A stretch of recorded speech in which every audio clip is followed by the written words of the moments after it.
முயற்சியின்றி ஊர் திரும்பினோம் என்ற தலைப்பில் தலைஞாயிறு பகுதியில் வசிக்கும் செம்மை செயல்பாட்டாளர் திரு மாதவன் அவர்களுடன் ஒரு உரையாடல்.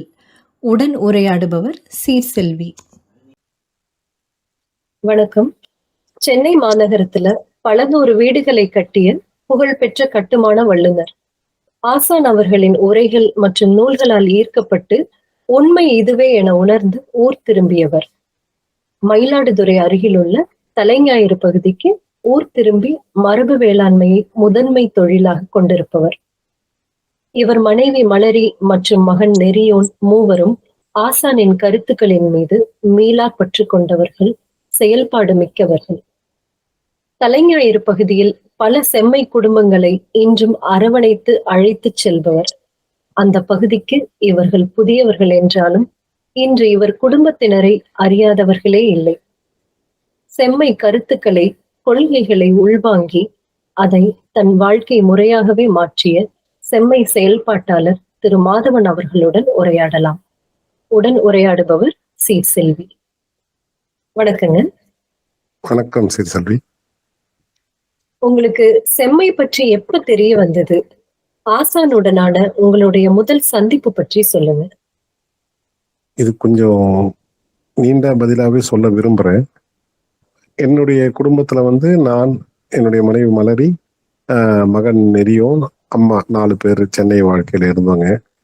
அப்போ மயிலாப்பூர் பகுதியில நாங்க குடி வசித்தோம் சென்னையில. அப்போ தொழில்ல ரொம்ப கூடுதலா வேலை பலுவும் தொழில் நல்ல முறையிலையும் நல்லா போயிட்டு இருந்ததுங்க, கட்டுமான தொழில். அப்போ கூடுதலா வேலைகளும் நிறைய இருந்தது. அந்த நேரத்துல அந்த இடத்துல இருந்து நாங்க பாக்குறப்ப எங்களுக்கு ஏதோ ஒரு நிறைவின்மை எங்களுக்கு ஏதோ ஒரு அழுத்தம் கொடுத்துக்கிட்டே இருந்துச்சு. அப்போ ஒரு நாள் மாலை நெறியோன்ட்ட நான் பேசிக்கிட்டு இருக்கிறப்போ, நெறியோன் அடுத்தது என்ன மேல படிக்கிறேன்னு கேட்கிறப்போ, திடீர்னு விவசாயம் பண்ணலாம் அப்படின்னு சொன்னான். அது எனக்குமே ஒரு ஊர் பக்கமா போகணுன்ற ஒரு விருப்பம் இருந்துகிட்டே இருந்துச்சு. அப்போ அவருமே அந்த பதில சொன்னவொன்னே எங்களுக்கு ஒரே ஆச்சரியம். சரி, அதுக்கப்புறம் ஏதோ ஒரு பக்கம் நம்ம போகும், மற்ற எல்லாரும் போல ஒரு 5 வருஷம் 6 வருஷம் நல்லா சம்பாதிச்சு நம்ம நல்லா எல்லாமே பொருளாதார நிலைத்தன்மை எல்லாம் வந்த பிறகு திரும்புவோம் அப்படின்னு ஒரு திட்டத்துல நாங்க அதை அப்படியே ஒதுக்கி வச்சுட்டு நகர ஆரம்பிக்கிறோம். வேலைகள் மற்ற எல்லா துறையும் இணைந்து செஞ்சுட்டு இருக்கோம். அப்போ ஏதோ ஒரு அமைதியின்மை எல்லாத்த நோக்கியும் நாங்க போகிறோம். ஒரு ஜோசியம் பாக்குறதுன்னா என்ன, அதாவது நீங்க எந்த இது சொன்னீங்கனாலும் அத்தனையும் நான் போயிருப்பேன். அது எதுவுமே எனக்கு மறுப்புன்றதே இல்லை. அத்தனை இருக்கு, எல்லாத்தையும் தேடி போவோம். எல்லாத்திலையும் போனவன்னு ஒரு சின்னதா ஒரு ஈர்ப்பு இருக்கும். அதுக்கப்புறம் சிறிது நாட்கள்லயே அது ஒரு இது நமக்கு இல்லைன்னு சொல்லி வெளியில வருவோம். இதே மாதிரி போவது வருவதுமா இருந்துட்டு இருந்தேன். அப்போ எனக்கு ஒண்ணு பிடிச்சி போயிட்டா எல்லாரையும் அதுல பிடிச்சி இழுத்துட்டு போயிடுவேன். வாங்க வாங்க, இது நல்லா இருக்கு, இது நல்லா இருக்கு அப்படின்னு கட்டாயப்படுத்தி ஈடுபடுத்தி அப்படி போயிட்டு இருந்தது. அப்போ புத்தகங்கள் படிப்போம், நிறைய புத்தகங்கள் படிப்போம். அப்போ என்னோட நண்பர் தங்கப்பாண்டியனும் சென்னையில இருக்காரு. அப்போ ஒரு முறை தங்கப்பாண்டியன் அவரோட நண்பரை சந்திக்க போகிறப்போ, எங்களுக்கு ஏதாவது ஒரு புத்தகம் வேணும் படிக்கிறதுக்கு அப்படின்னு கேட்டப்போ, அவர் ஒரு வாஸ்து நிபுணர். அவருக்கும் இந்த புத்தகம் எப்படி கிடைச்சதுன்னே தெரியல. ஆனா அண்ணனோட வேட்டல் புத்தகம் அவரோட இது மேல இருக்கு, அலுவலக மேஜை மேல. அவர் அதை கொடுத்துட்டு, இதை நீங்க படிச்சு பாருங்களேன், நல்லா இருக்கு இந்த புத்தகம் அப்படின்னு சொல்லி கொடுத்துருக்காரு. அத போய் தங்கப்பாண்டியன் படிச்சுட்டு அடுத்த நாள் எனக்கு கூப்பிடுறாரு. இந்த புத்தகம் படிச்சா ஒண்ணுமே புரியல, எனக்கு ஒண்ணுமே குழப்பமா இருக்கு, நீ இந்த புத்தகத்தை படிச்சுட்டு எனக்கு சொல்லுன்னு புத்தகத்தை தர. அந்த புத்தகத்தை நான் படிக்கிறேன், அன்னைக்கு இரவே படிக்கிறேன். அடுத்த நாள் காலையில இது வரைக்கும் எதெல்லாம் தவறுன்னு நினைச்சப்போ சரியா இருக்கு, ஆனா மறக்கவும் முடியல. அந்த புத்தகம் அப்படி ஒரு ஈர்ப்பு உள்ள வந்துச்சு. சரி, அதுக்கப்புறம் மற்ற புத்தகங்கள்லாம் என்னென்ன இருக்கு இதெல்லாம் படிப்போம் அப்படின்னு தேடி போறோம். எந்த புத்தக கடையிலயும் இந்த புத்தகங்கள் கிடைக்கல. அந்த புத்தகத்தை அன்று இரவே நானும் முழுவதுமா படிக்கிறேன். படிச்சு முடிச்சுட்டு அடுத்த நாள் காலையில எனக்கு ரொம்ப குழப்பம். அப்புறம் எதெல்லாம் சரின்னு நினைச்சோமோ அதெல்லாம் தவறுன்னு தோணுது, எதெல்லாம் தவறுன்னு நினைச்சோமோ அதெல்லாம் சரின்னு தோணுது. ஆனா எதுவுமே மறுக்க முடியல. அந்த மாதிரி இருக்கு நிலைமை. அந்த புத்தகத்தை படிச்சப்போ மனநிலை அந்த மாதிரி இருக்கு நம்மளுக்கு. ம். அதுக்கப்புறம் தங்கபாண்டியனை கூப்பிட்டு இந்த மாதிரி சொல்றேன், இந்த மாதிரி இருக்கு இந்த புத்தகம் படிச்ச பிறகு. அவனுமே வந்து எனக்குமே அதே நிலைமைதான், எனக்கு எப்படி சொல்றதுன்னு தெரியல, நீ சொல்லிட்ட அப்படின்னு சொல்றான். சரி. அப்புறம் ஆசானோட மத்த புத்தகங்கள் எதெல்லாம் இருக்கோ எல்லாத்தையும் பார்ப்போம், படிப்போம் அப்படின்னு தேட ஆரம்பிக்கிறோம். தேட ஆரம்பிச்சா புத்தக கடையில எங்கேயுமே இந்த புத்தகங்கள் கிடைக்கல அப்படின்னு சொல்றாங்க. ஆமாங்க. அப்ப கிடைக்கல. இன்னும் ஆச்சரியம் மேலிடுது, எப்படி புத்தக கடையில விற்பனைக்கு இல்லாம இருக்கு அப்படின்னு ஒரு இது வந்து மறுபடியும் தேட ஆரம்பிக்கிறோம். தேட ஆரம்பிக்கிறப்போ அப்பதான் சரி. வந்து சென்னை மரபுக்கூடல், அங்க மாதம் ஒரு முறை ஆமா. முதல் ஞாயிற்றுக்கிழமை நடக்கும், அங்க கிடைக்கும் புத்தகங்கள் சரி. அப்படின்னு சொல்றாங்க. அதுக்கு சரி. போறோம். அதுக்கப்புறம் தேடி தேடி ஓ! போயிட்டு சரி. அங்க அங்க அப்படின்னு சொல்லிட்டு போறோம். அங்கேயும் சில புத்தகங்கள் கிடைக்குது. அப்ப வரைக்கும் ஆசானோட உரைகள் இருக்கிறது எதுவுமே எங்களுக்கு தெரியாது. சரி. பொருட்களும் இந்த மாதிரி விற்கிறது அதெல்லாம் எங்களுக்கு எதுவுமே அதை பத்தி, மரபுக்கூடல்னாலே என்னன்னு தெரியாது எங்களுக்கு. புத்தகங்கள் மட்டுமே வாங்கணும்னு போறோம். சரி. வாங்கிட்டு வந்துட்டு இன்னும் சில புத்தகங்கள் கிடைக்கல. அதுக்கப்புறம் அந்த புத்தகங்களும் சரிங்க. தேடி போறோம் எங்க கிடைக்குதுன்னு. அண்ணனோட தஞ்சை வீட்டு முகவரி வரைக்கும் தேடி போறோம் புத்தகங்கள் வாங்குறதுக்கு. அதுல சில புத்தகங்கள் கிடைக்குது, சில புத்தகங்கள் கிடைக்கல பதிப்பு இல்லாம. சரி.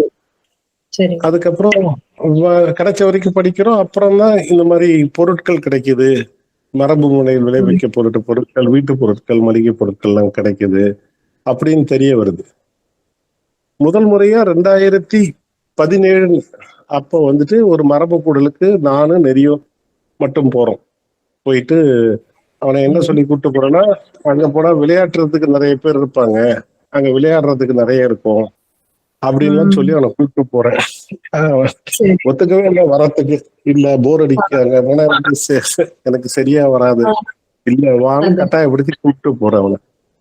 கூட்டிட்டு சரி. போயிட்டு அந்த மரபு கூடலுக்கு போறோம். போயிட்டு அங்க எல்லாத்தையும் பொருட்களை பார்த்துட்டு ஒரு பக்கம் திரும்புறோம், எதிர்க்க ஆசான் நிக்கிறாங்க. சரிங்க. முதல் முறையா அவரை பாக்குறேன். ஓ! நான் வந்து பெரியவனுக்கு சொல்றேன், இவருதான் செந்தமிழன் அண்ணா அப்படின்ற. அவனுக்கு அது அடுத்த பதில் வந்து, ஓ எப்பவுமே புத்தகம் படிப்பீங்களே, இவர் புத்தகம் தானான்னு கேக்குறான் அவர் முன்னாடி. சரிங்க. அவரு வழக்கம் போல ஒரு சிரிப்பு சிரிச்சாரு, அவ்வளவுதான். அந்த ம். சிரிப்போட முடிஞ்சுது. என்னால அவரோட தோற்றத்தையும் அவரையும் பார்த்த பிறகு அந்த புத்தகத்துல படிச்ச கருத்துக்களையும் வச்சு என்னால ஒப்பிட்டு புரிஞ்சிக்கவே முடியல. ஆனா சரிங்க. எல்லாருக்கும் வர அதே நிலைதான் எனக்கும். வியந்து பார்த்துக்கிட்டே இருந்தேன். பார்த்துக்கிட்டே இருக்கிறதுக்குள்ள கடந்து போயிட்டாரு அங்க இருந்து. அதுக்கப்புறம் அன்னைக்கு உரை கூட நான் கேட்க முடியலங்க, நான் வந்துட்டேன். அதுக்கப்புறம் அந்த வந்து அதுவே எனக்கு ஒரு பெரிய வியப்பு, பிரமிப்பு, அதுலயே வந்துட்டேன் நான். அதுக்கப்புறம் தான் எங்களுக்கு உரைகள் மேல தெரியுது, இந்த மாதிரி உரைகள் இருக்கிறதெல்லாம் தெரிய வந்து ஒரு ஒரு உரைகளா கேட்க ஆரம்பிக்கிறோம். கேட்க ஆரம்பிச்சு உரைகள் மேல ஒரு ஈர்ப்பு வருது. ஈர்ப்பு வந்தாலும் உரைகள் எல்லாம் கேட்க கேட்க அதுக்கப்புறம் அது தனிப்பட்ட முறையில ஒரு வியப்பு கூடிக்கிட்டே போகுது. ஒரு நிலையில வந்ததுக்கு அப்புறம் சரி வீட்டுல எல்லார்கிட்டையும் பேசுறேன், அம்மா கிட்டையும், மனைவி கிட்டையும், மலரி கிட்டையும், ம். நெறியவன்கிட்டையும் 3-4 பேரும் பேசுறோம். அம்மா எதுவுமே எதிர்ப்பு தெரிவிக்கல, நீ எங்க இருக்கிறியோ அங்க இருக்கிற அப்படின்னு சொல்லிட்டாங்க ஒரே வார்த்தை. சரி. அப்புறம் மலரியும் ஒன்னும் பெருசா முரண் இல்ல, கருத்து இல்ல, சரிங்க சரியா இருந்தா ரொம்ப போயிருவோம் அப்படின்னு. அப்போ வாழ்க்கை நடைமுறை பாத்தீங்கன்னா அது ம். உச்சகட்ட ஒரு நகர வாழ்க்கை நடைமுறையில தான் வாழ்றோம். சரிங்க. எதுவுமே இது நிறைய இருக்கு. நகர வாழ்க்கையோட உச்சம் நிறைய பேருக்கு தெரியும், அது நம்ம விலாவாரியா சொல்ல வேண்டியது இல்ல. நீங்க எந்த ஒரு மாரி வாழ்க்கை முறையில இருந்தீங்கன்னு அத பற்றி கூட கொஞ்சம் சொல்லுங்க. ஒரு 2 கார், 2 ஓட்டுநர் காருக்கு. ம். அலுவலகம் போனா அங்க எல்லாத்துக்கும் ஒரு 15-20 ஊழியர்கள் எல்லாருமே. அந்த சரி. மாதிரி வீட்டுக்கு வேலை பார்க்கறதுக்கே ஒரு 4 பேரு. வீட்டுக்கு என்னெல்லாம் தேவையில்லையோ அவ்வளவு செலவுகளை செய்து ஒரு வீடு. சரிங்க. உங்க வீடு ரொம்ப பெரிதா இருக்குன்னு சொல்லுவாங்க. ஆமாங்க. ஒரு கொஞ்சம் அது அந்த மயிலாப்பூர் பகுதியில ஒரு கொஞ்சம் பெரிய வீடு தாங்க அது. அது சரி. நாங்க பண்ண ஒரு ப்ராஜெக்ட்ல இருந்து அது எங்களுக்கு வீடா அமைஞ்சது. அது சரிங்க.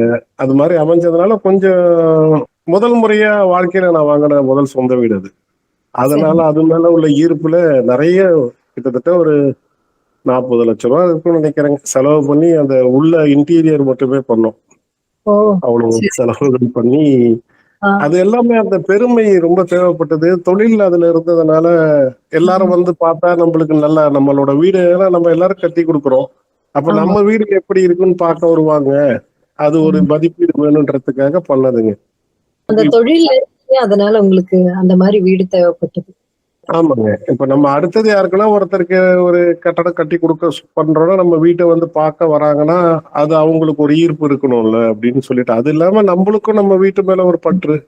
அதனால அந்த அளவுக்கு ஒரு பெங்களூர் நகரத்துல இருந்து ஒரு ஆர்கிடெக்ட கூட்டு வந்து, அங்கேருந்து வட இந்திய ஆட்களை கூட்டு வந்து சரி. ஒரு பெரிய ஒரு 2, 3 மாசம் வேலை பார்த்ததுக்கு. அது நெறைய பண்ணி, அது கூட ஏதோ பாம்பேல ஏதோ ஒரு காம்படிஷன்ல கூட ஜெயிச்சது போல இருக்குங்க. அது ஆர்கிடெக்ட்டுக்கு ஒரு பிரைஸ். ஓ, சரி அந்த அளவுக்குலாம் ஒண்ணும் பண்ணி வச்சிருந்தோம்.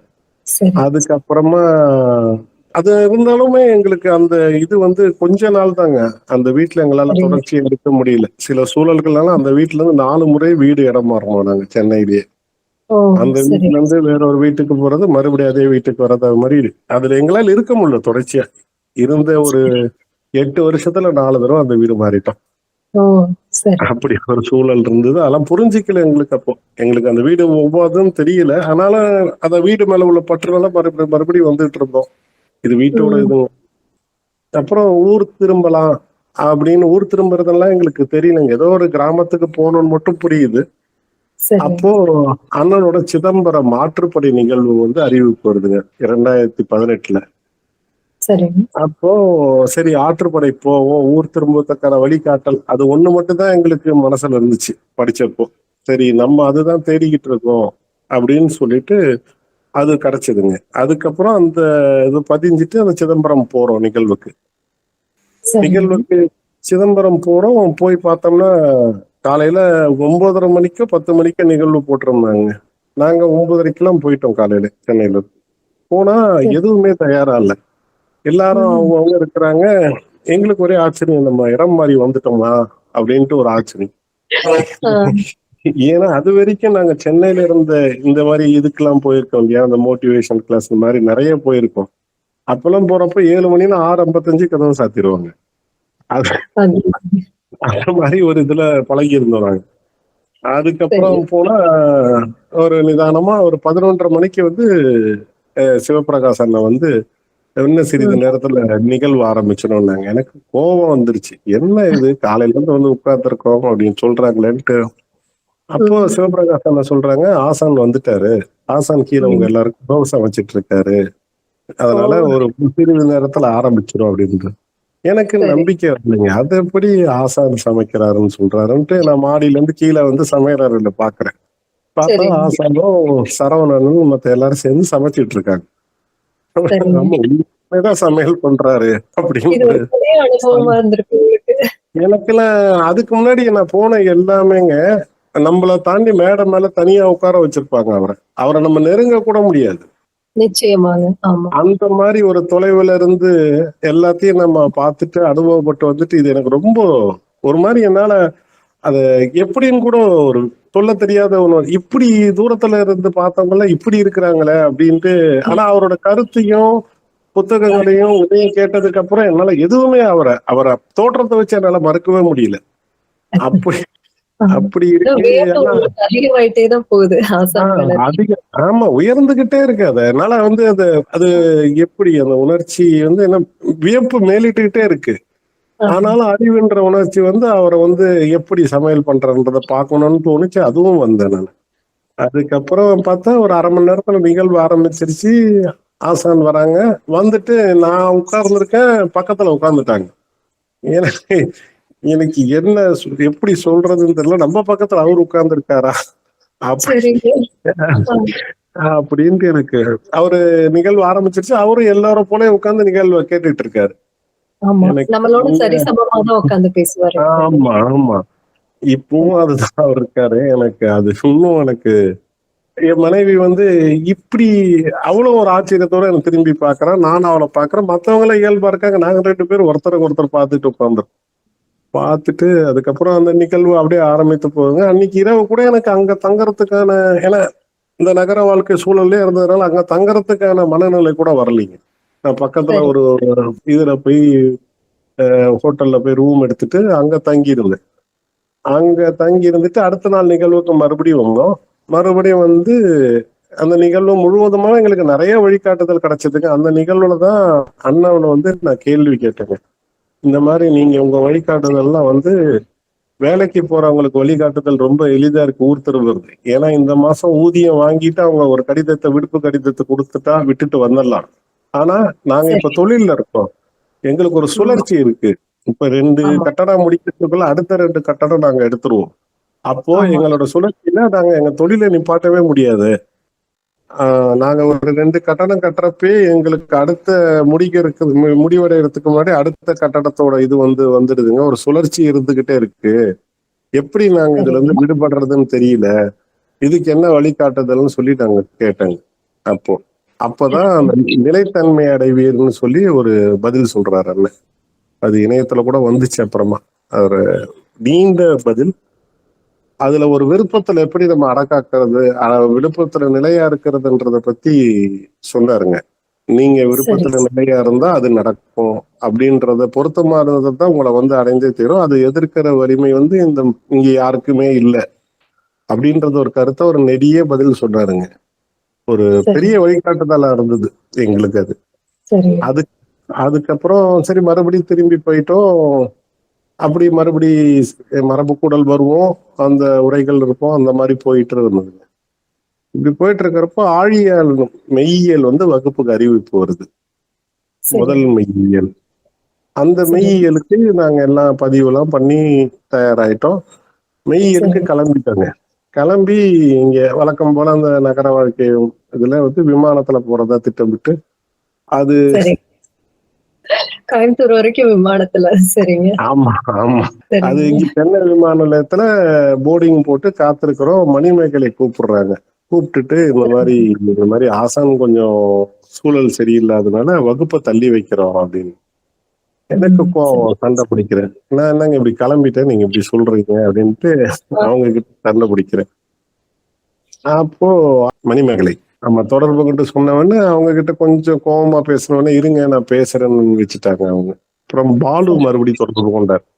தொடர்பு கொண்டு இந்த மாதிரி சில பேர் கிளம்பி தவிர்க்க முடியாம இருக்கிறதுனால நாளைக்கு ஆலியார் வந்துட்டீங்கன்னா அண்ணன் வந்து உங்களை சந்திக்கிறேன்னு மட்டும் சொல்லியிருக்காரு. எதுவும் உரையெல்லாம் இல்ல, சந்திச்சுட்டு போயிடலான்னு சொல்லியிருக்காரு. அதனால நீங்க வர்றதுன்னா வரலாம் அப்படின்னு சொன்னார். சரி. சரி கிளம்பிட்டாங்க. கோயம்புத்தூர் இரவு ஆ, தங்கிட்டு அடுத்த நாள் போயிட்டு உடனே நிறைய பண்ணாங்க அதுல.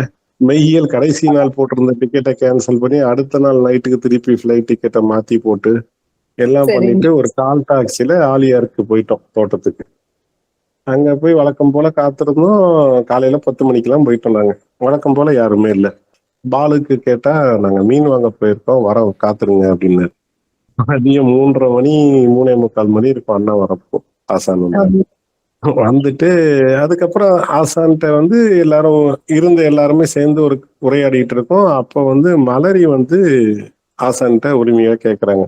சரி, எங்களுக்கு எந்த ஊருக்கு போறதுன்னே தெரியலையே, எங்களுக்கு ஒரு ஊர் சொல்லுங்க எங்க போறது அப்படின்னு கேக்குறாங்க. ஏன் சொந்த சரி. ஊருக்கு போங்க அப்படின்றாங்க ஆசான். சொந்த ஆ, ஊர் வந்து எங்களுக்கு அம்மாவோட ஊர் தாங்க எங்களுக்கு தெரியும். அப்பாவோட பிறந்த ஊர் வந்து ஒரு கணிப்பா தெரியும், எதுன்னு தெரியல எங்களுக்கு. அந்த மாதிரி இருக்கு. அப்போ சரிங்க. அம்மாவோட ஊருக்கு எங்களுக்கு அங்க நடைமுறை சிக்கல் இருக்கு. உறவினர்கள் நிறைய அப்பப்போ கூடுவாங்கன்றதுனால எங்களுக்கு அது சிரமமா இருக்கு. நாங்க வந்து அது வேண்டாம்னு சொல்றோம். அப்போ ஆசான்ட்ட கேக்குறேன், நாங்க நிறைய இடத்துக்கு போறோம், கன்னியாகுமரிக்கு போறோம், திருவண்ணாமலைக்கு போறோம், எங்கெல்லாம் யார் இருக்குன்னு சொல்றாங்களோ அங்கெல்லாம் இடம் பார்க்க போயிடுவோம் தமிழ்நாடு முழுவதுமா.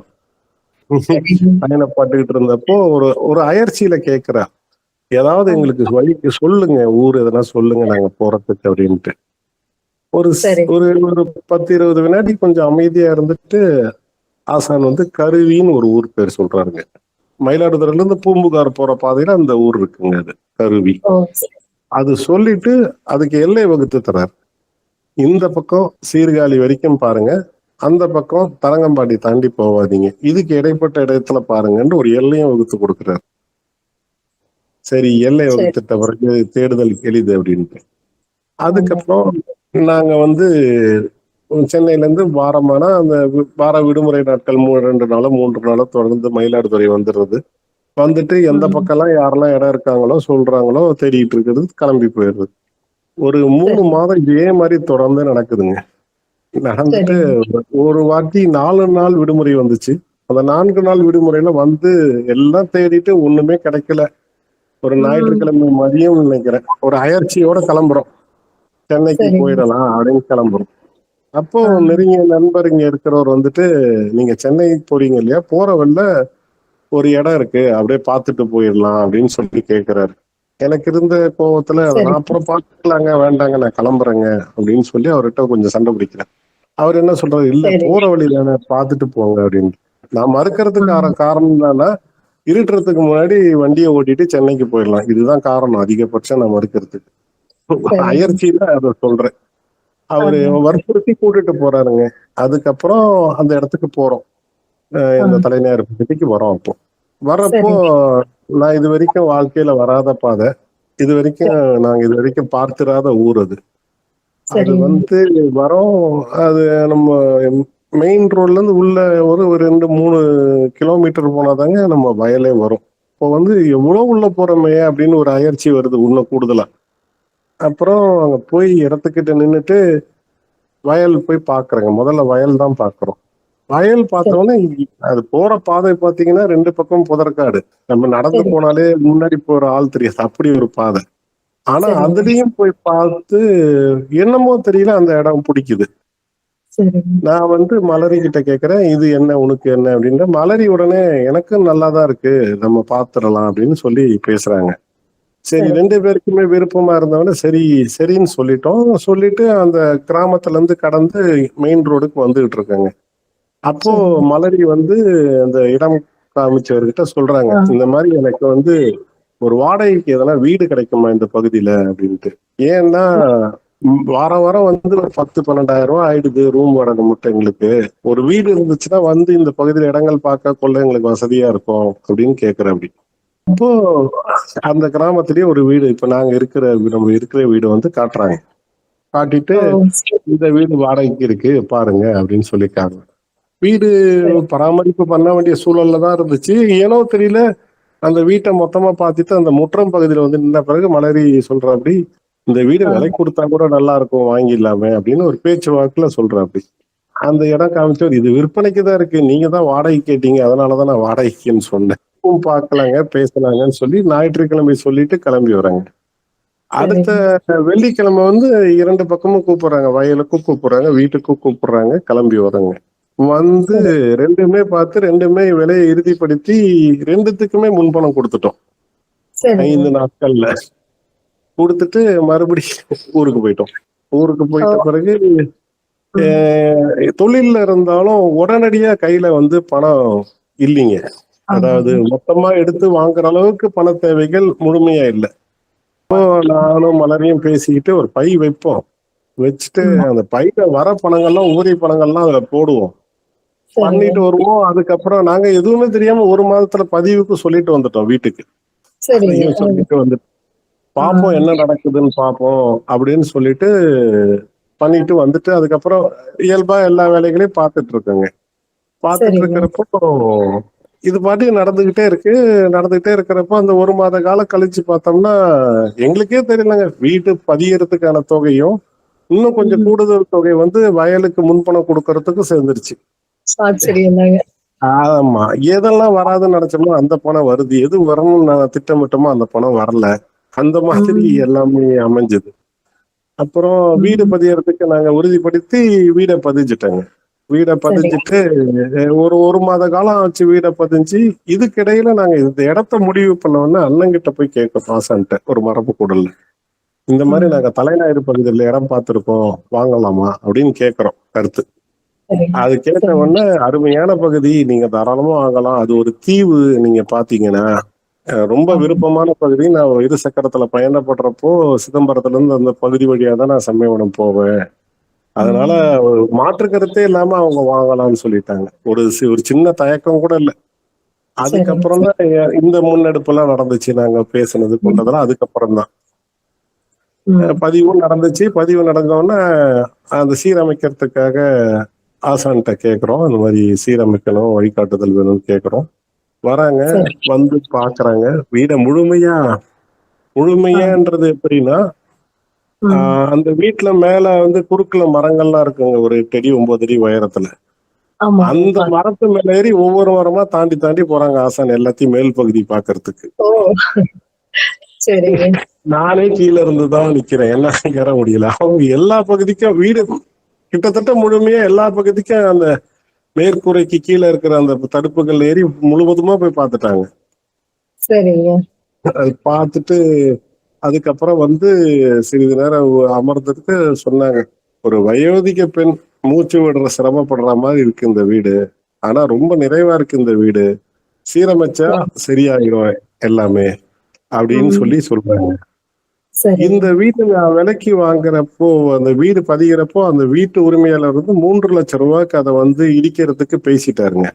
இடிக்கிறவங்க வந்து 3 லட்சம் ரூபாய் வந்து அந்த உரிமையாளர் கொடுத்துட்டு இடிக்கிறது. ஆமா, மொத்தமா தரமட்டமாக்கிறது. அதுக்கு வந்து அவர் தயாராயிட்டார். நான் அந்த பணத்தை நான் கொடுத்துட்றேங்க, நீங்க வீடு இடிக்காம அப்படியே கொடுத்துருங்கன்னு சொல்லி நம்ம கேட்டு வாங்கிட்டோம் அப்படியே அவர்கிட்ட. அவரும் சரின்னு சம்மதிச்சு கொடுத்துட்டாரு. இதுக்கப்புறமா ஆசான் வந்து வழிகாட்டுதல் சொல்றாரு. நம்ப முடியாதுங்க, இப்ப வந்து இருக்கிற நான் 2 பக்கமும் பார்த்ததுனால அது சொல்றேன். ஒரு தாய் செவருன்னு சொல்லுவாங்க அந்த வீட்டுக்கு. அந்த செவரு வந்து கை வச்சு ஆட்டுனா ஆடும், அந்த அளவுக்கு சாஞ்சிருக்கு அந்த செவரு. கிட்டத்தட்ட 6 அங்குலம் நான் நினைக்கிறேன் சாஞ்சிருக்கு. அந்த செவரை சீரமைக்கிறதுக்கு ஒரு வழிகாட்டுதல் சொல்றாரு. வழிகாட்டுதல் சொல்லி குத்துதான் தன்னை நிலைநிறுத்தும், அதனால வந்து நீங்க அந்த செவரை வந்து குத்து வடிவத்துக்கு மாத்துங்க அப்படின்ற ஒரு வழிகாட்டுதல் சொல்றாரு. அந்த பண்ணோங்க, அது சரியா ஆசானோட வழிகாட்டுதல் பிரகாரம் முறையா பண்ணோம். இப்ப அந்த சுவர் வந்து அவ்வளவு உறுதித்தன்மையோட இருக்கு, யாரு சொன்னாலும் நம்ப மாட்டாங்க அது ஆடிச்சு அந்த சுவர்னு சொல்லிட்டு. நீங்களே ஒரு பெரிய கட்டிட வல்லுநர் தான், இருந்தாலும் நீங்க அத்தனை வருட அனுபவத்தை நீங்க காமிச்சுக்காம ஆசான் சொன்னதை கேட்டு பண்ணிருக்கீங்க. ஆமா, இது அந்த குறிக்கிறதுக்கு மன்னிக்கணும், இது வேட்டல் புத்தகத்தை படிச்சுட்டு சொன்னல அந்த கருத்து தான் மரபு கட்டுமானத்துக்கு எனக்கு. உண்மையாலுமே சொல்றீங்க, அடிப்படையா வந்து நம்ம எதெல்லாம் அங்க சரியும் பண்றோமோ இங்க பண்ணக்கூடாதது மரபு கட்டுமானத்துல. அது வந்து என்னன்னா, அத நீங்க சொன்ன மாதிரி நான் வந்து முழுமையா அண்ணோட கருத்துல எதுவுமே நான் வந்து முரண்படலை. அண்ணன் சொல்றத செய்யணும், அந்த வழிகாட்டுதலை செய்யணும்ன்ற ஒரே விருப்பம் தான் இருந்தது வீட்டை பொறுத்த வரைக்கும். அப்படிதான் ஈடுபட்டு செஞ்சோம். இப்ப வரைக்குமே எப்பவுமே அதாங்க, அது மாறாதுங்க. அதுலயுமே சில இது பண்ண அண்ணன், நம்ம இதுக்கெல்லாம் அண்ணனை தொந்தரவு பண்ணோம்னு சில வேலைகள் பண்ண, அது திருப்பி நம்மள பழைய மாதிரியே கொண்டு போய் விட்டுச்சு. மறுபடியும் ஒரு செல்ல திட்டுக்கள் 1/2 மணி நேரம் அண்ணங்கிட்ட திருப்பி மாறி வந்தாச்சு. நீங்களுமா அப்படின்னாரு, அந்த நீங்களுமான்றது நம்மளுக்கு பெரிய இல்ல. அதுக்கப்புறமா எல்லாம் முழுமையா அந்த சின்ன அனுபவம் கூட நம்மள முழுமையா மாத்தி விட்டுடுச்சுங்க. அதுக்கப்புறம் எதுவுமே நம்மளுக்கு மாறுறது இல்லை. அந்த வீடு முழுமையா முடிஞ்சதுக்கு அப்புறம் முழுமையா அப்போ வந்து என்னன்னா, அந்த வீடு சீரமைக்கிறதுக்காக சென்னையில இருந்து வந்துட்டு போக முடியாதுன்னு சொல்லி தலைநகர் பகுதியில ஒரு வாடகைக்கு ஒரு வீடு எடுக்கிறாங்க. வாடகைக்கு வீடு எடுத்து தலைநகர் பகுதி வாடகைக்கு வரும், கிராமத்துக்குள்ளேயே வரும். அப்ப வந்து சென்னையில வேலை எடுத்தோம் ரொம்ப அதிகங்க. வீட்டுல எல்லாரும் வந்து நீங்க 2 நாள் இருங்க, மத்த நாள்லாம் சென்னைக்கு போயிடுங்க வாரத்துல அப்படின்னு சொல்லி விட்டுட்டாங்க. நாங்க இருந்துக்கிறோம் இங்க அப்படின்னு சொல்லிட்டு அவங்க மாறிட்டாங்க. மலரி, நெறியோன்னு அம்மா 3 பேருமே வந்து நாங்க இங்க இருந்துக்கிறோம், நீங்க அப்பப்போ 2 நாள் மட்டும் வந்துட்டு போங்க, முழுமையா சென்னையில இருந்து வேலை முடிகிற வரைக்கும் பாத்துக்குங்க அப்படின்னு சொல்லிட்டாங்க. அந்த உடன்படிக்கையில வந்த பிறகு எல்லாரையும் போக முடியலைங்க, இங்க இருந்துடுறேன் மொத்தமாவே. இங்க இருந்தா அப்பப்போ 2 நாள் சென்னைக்கு போயிட்டு வரேன், அந்த மாதிரி ஆயிடுச்சு எனக்கு. வடிவமைக்கிறது ஆரம்பிச்சு இதுக்கு இடையில வந்து மயிலாப்பூர் சொன்னோம் வீட்டுல. அப்போ வந்து நாங்க இந்த வீடு திரும்புறது வெயிலுக்கு முடிய முன்னாடி என்ன ஆச்சுன்னாங்க, சென்னையை விட்டு வெளியில வரணும்னு முடிவு பண்றோம். எங்களுக்கு சென்னை வாழ்க்கையில் இருக்க முடியல, ரொம்ப அழுத்தமா இருக்கு. சரி, சென்னையை தாண்டி தானத்தூர்னு ஒரு பகுதி, சென்னைக்கு அந்த கிழக்கு கடற்கரை சாலையில நம்ம சென்னைக்கு வெளியில ஒரு 30-40 கிலோமீட்டர் வெளியில வந்துடும். அங்க ஒரு வந்து நண்பரோட இடத்த வாடகைக்கு எடுத்துட்டு அந்த வீட்டுக்கு வந்துடுறோம். வந்துட்டு அவர்கிட்ட கூட நாங்க 3 வருட காலம் சொல்றோம், 3 வருடம் இருப்போம், அதனால இந்த வீட்டுல இருக்கிறோம்னு சொல்லிட்டு வரோம். மொத்தமா 8 மாதம் தான் அந்த வீட்டுல இருந்தோம். அதுக்குள்ள எல்லாமே எங்களுக்கு இந்த நடைமுறை மாறிடுச்சு. அவருமே ஒண்ணுமே நண்பர்ன்றதுனால நீங்க நல்ல இதுக்கு போறீங்க, உங்களுக்கு அதெல்லாம் எதுவுமே எந்த சங்கடமும் இல்லாம அவர் எல்லாமே நம்மளுக்கு பண்ணி கொடுத்தாருங்க. இல்லைன்னா வேற ஒருத்தரா இருந்தா பெரிய பொருள் இழப்பு எல்லாமே நடந்திருக்கும். உடனே கிளம்புறோம்னு சொல்றப்போ அந்த வீட்டுக்கு அதெல்லாம் எதுவுமே இல்லாம நடந்தது. இந்த இடத்துல நான் அதை பொருத்தம்னா என்ன நடக்கும்ன்றத பத்தி ஒரு சிலது சொல்ல விரும்புறேங்க. அந்த விடுபட்டு வர்றதுக்கு, ஊர் திரும்பி விடுபட்டு வர்றதுக்கு எனக்கு நடந்ததை சொல்றதுக்கு விரும்புறேங்க. அது வந்து என்னன்னா, இப்போ ஒரு அலுவலகத்துல வேற ஒரு நண்பர் வந்து சிறிய பகுதியை பகிர்ந்துக்கிறார். பகிர்ந்து அவர் கொஞ்சம் அது நம்மளுக்கு அந்த வாடகை எல்லாத்துலயுமே பகிர்ந்துக்கிறாரு. ஒரு நட்பு முறையில வச்சிருக்காரு. அப்போ எனக்கு அவர் அனுமதித்த 3 மாதம் 4 மாதத்துல வந்து நான் வந்து அலுவலகத்தை காலி இது பண்ணிட்டு ஊர் திரும்புற மாதிரி ஒரு வருது எனக்கு. அவர் பெரும்பொருள் செலவு பண்ணிருக்காரு. எப்படி இவர்கிட்ட சொல்றதுன்னு ஒரு தயக்கம் இருக்கு. அவர் வந்து ஒரு நாள் அழைச்சிட்டு அலுவலகத்துக்கு வர்றாரு. வந்துட்டு சரி எப்படியோ அவர்கிட்ட சொல்லிடுவோம் ஒரு தயக்கத்தோட நான் ஆரம்பிக்கலான்றப்ப அவர் சொல்றாரு, இது மாதிரி எனக்கு ஒரு பெரிய வீடு கிடைச்சிருச்சு, நான் சொந்த வீடா வாங்கிட்டேன், அதனால இங்க இருக்கிற அலுவலகத்துல இருக்கிறதெல்லாம் அந்த வீட்டுக்கு மாத்திக்கலான்னு பாக்குறேன், உங்களுக்கு எதனா ஆட்சேபனை இருக்கா அப்படின்னாரு. எனக்கு என்ன சொல்றதுன்னு தெரியல. அவர் சொல்றாரு, நான் அவர்கிட்ட சொல்றதுக்கு சரிங்க நானும் அதான் சொல்லலான்றத நீங்க என்ன சொல்லிட்டீங்க அப்படின்னு சொல்லிட்டு சொன்னோன்னா அது முடிஞ்சது. தொழில் வந்து அப்போ ரொம்ப ஒரு மாதிரி உச்சத்துல இருக்குங்க. நிறைய பண்ணிக்கிட்டு இருக்கோம். உடனே வர முடியாதுன்ற ஒரு சூழல், அங்க இருந்து நான் பார்க்கவும் முடியாதுன்ற சூழல், ஒரு இக்கட்டான இருந்தது சூழல். அப்போ தங்கபாண்டியனும் வந்து இதே தொழில தான் இருக்காரு.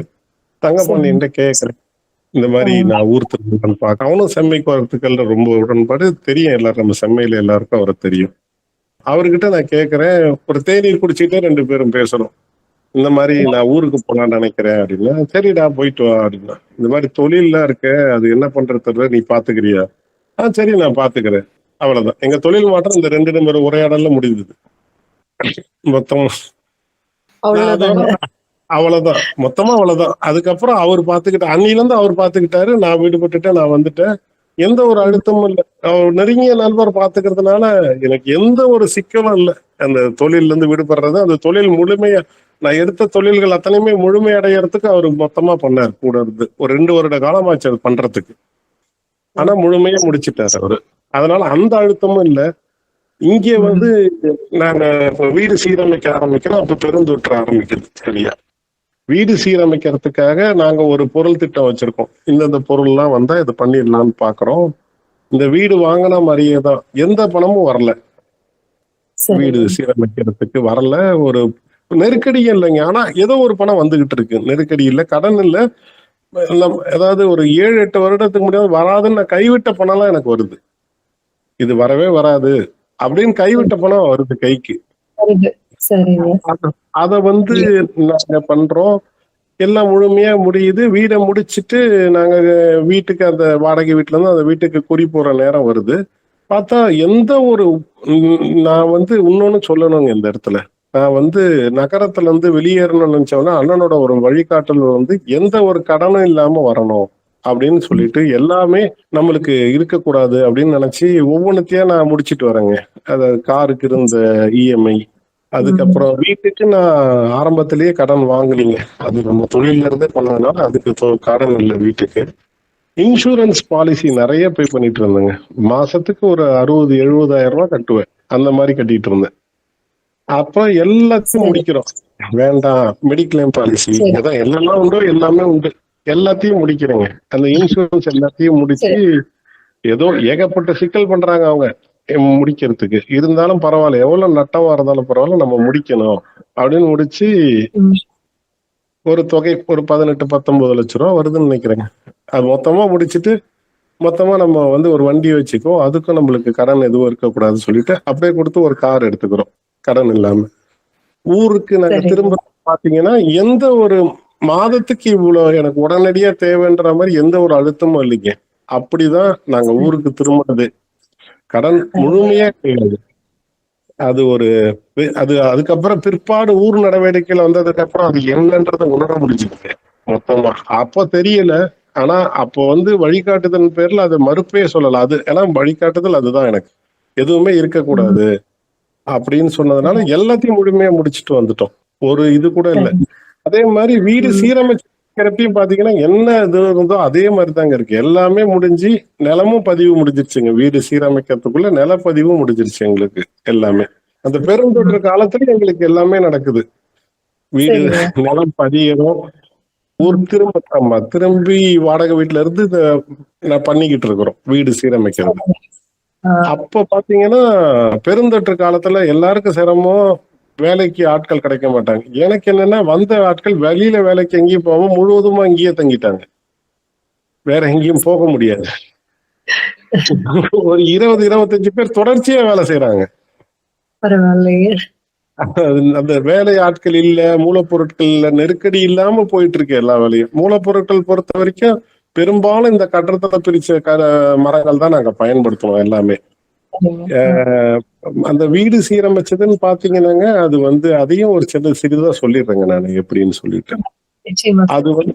அது வந்து எல்லாமே அந்த நாட்டு ஓடுன்னு சொல்லுவாங்க. அந்த குளவு மாதிரி இருக்கும் ஓடு, அந்த ஓடு தான் இருந்துச்சு. அது ரொம்ப எடை கூடுதலான எடை கூரையில அது. அதனால அது செவரெல்லாம் அவங்க சிமெண்ட் பூசிட்டாங்க, கசிவு இருக்குன்னு சொல்லிட்டு. அதனால உள்ள போன ஈரம் வெளியே வர முடியாம செவரெல்லாம் அப்படியே உப்பி இருந்ததுங்க. 2 பக்கமும் பெருசா உப்பி ஈரம் இறங்கி இறங்கி கொஞ்சம் வீங்கின மாதிரி இருந்துச்சு. அப்போ ஆசான் எல்லா பூச்சும் மொத்தமா எடுத்துடுங்க, எடுத்துட்டு அந்த செவர் முழுமையா காயட்டும், எல்லா ஓடுகளையும் பிரிச்சிருங்க. மொத்தமா பிரிச்சுட்டு நம்ம இப்போ ரயில் ஓடுன்னு சொல்லுவோம் அந்த ஓடு, எல்லா பகுதிக்கும் அந்த ஓடு போட்டுடுவோம். நம்ம பராமரிப்புக்கு எளிது, மழை நீர் சேகரிப்பு எல்லாத்துக்கும் நம்மளுக்கு எளிது. எடையும் செவத்துல நம்ம குறைச்சிடலான்ற வழிகாட்டுதுன்னு பேர்ல அதை மொத்தமா எடுத்துட்டு கிட்டத்தட்ட ஒரு 1.5 மாத காலம் எல்லாத்தையும் செவரு மொத்தமா காய வச்சுங்க. நல்ல வெயில் பட காய வச்சு அதுக்கப்புறம் சுண்ணாம்பு பூச்சு, அந்த செவத்துக்கு சுண்ணாம்பு பூச்சு, தரைக்கு செங்கல் தரை செங்கல்லே பதிச்ச தரை.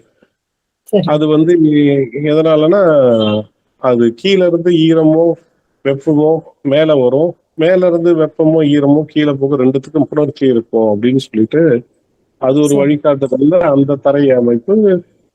மரங்கள்லாம் பெரும்பாலும் நம்ம கட்டடத்துல பிரிச்ச மரங்களே வச்சு பண்ணிட்டோம். ஒரு சிறிதளவு மரங்கள் தான் நாங்க வெளியில வாங்கணும், அதுவுமே பழைய மரங்களா பார்த்து வாங்கணும். ஒரு சிலது மட்டும் கொஞ்சம் புது மரங்கள் தேவைப்பட்டது.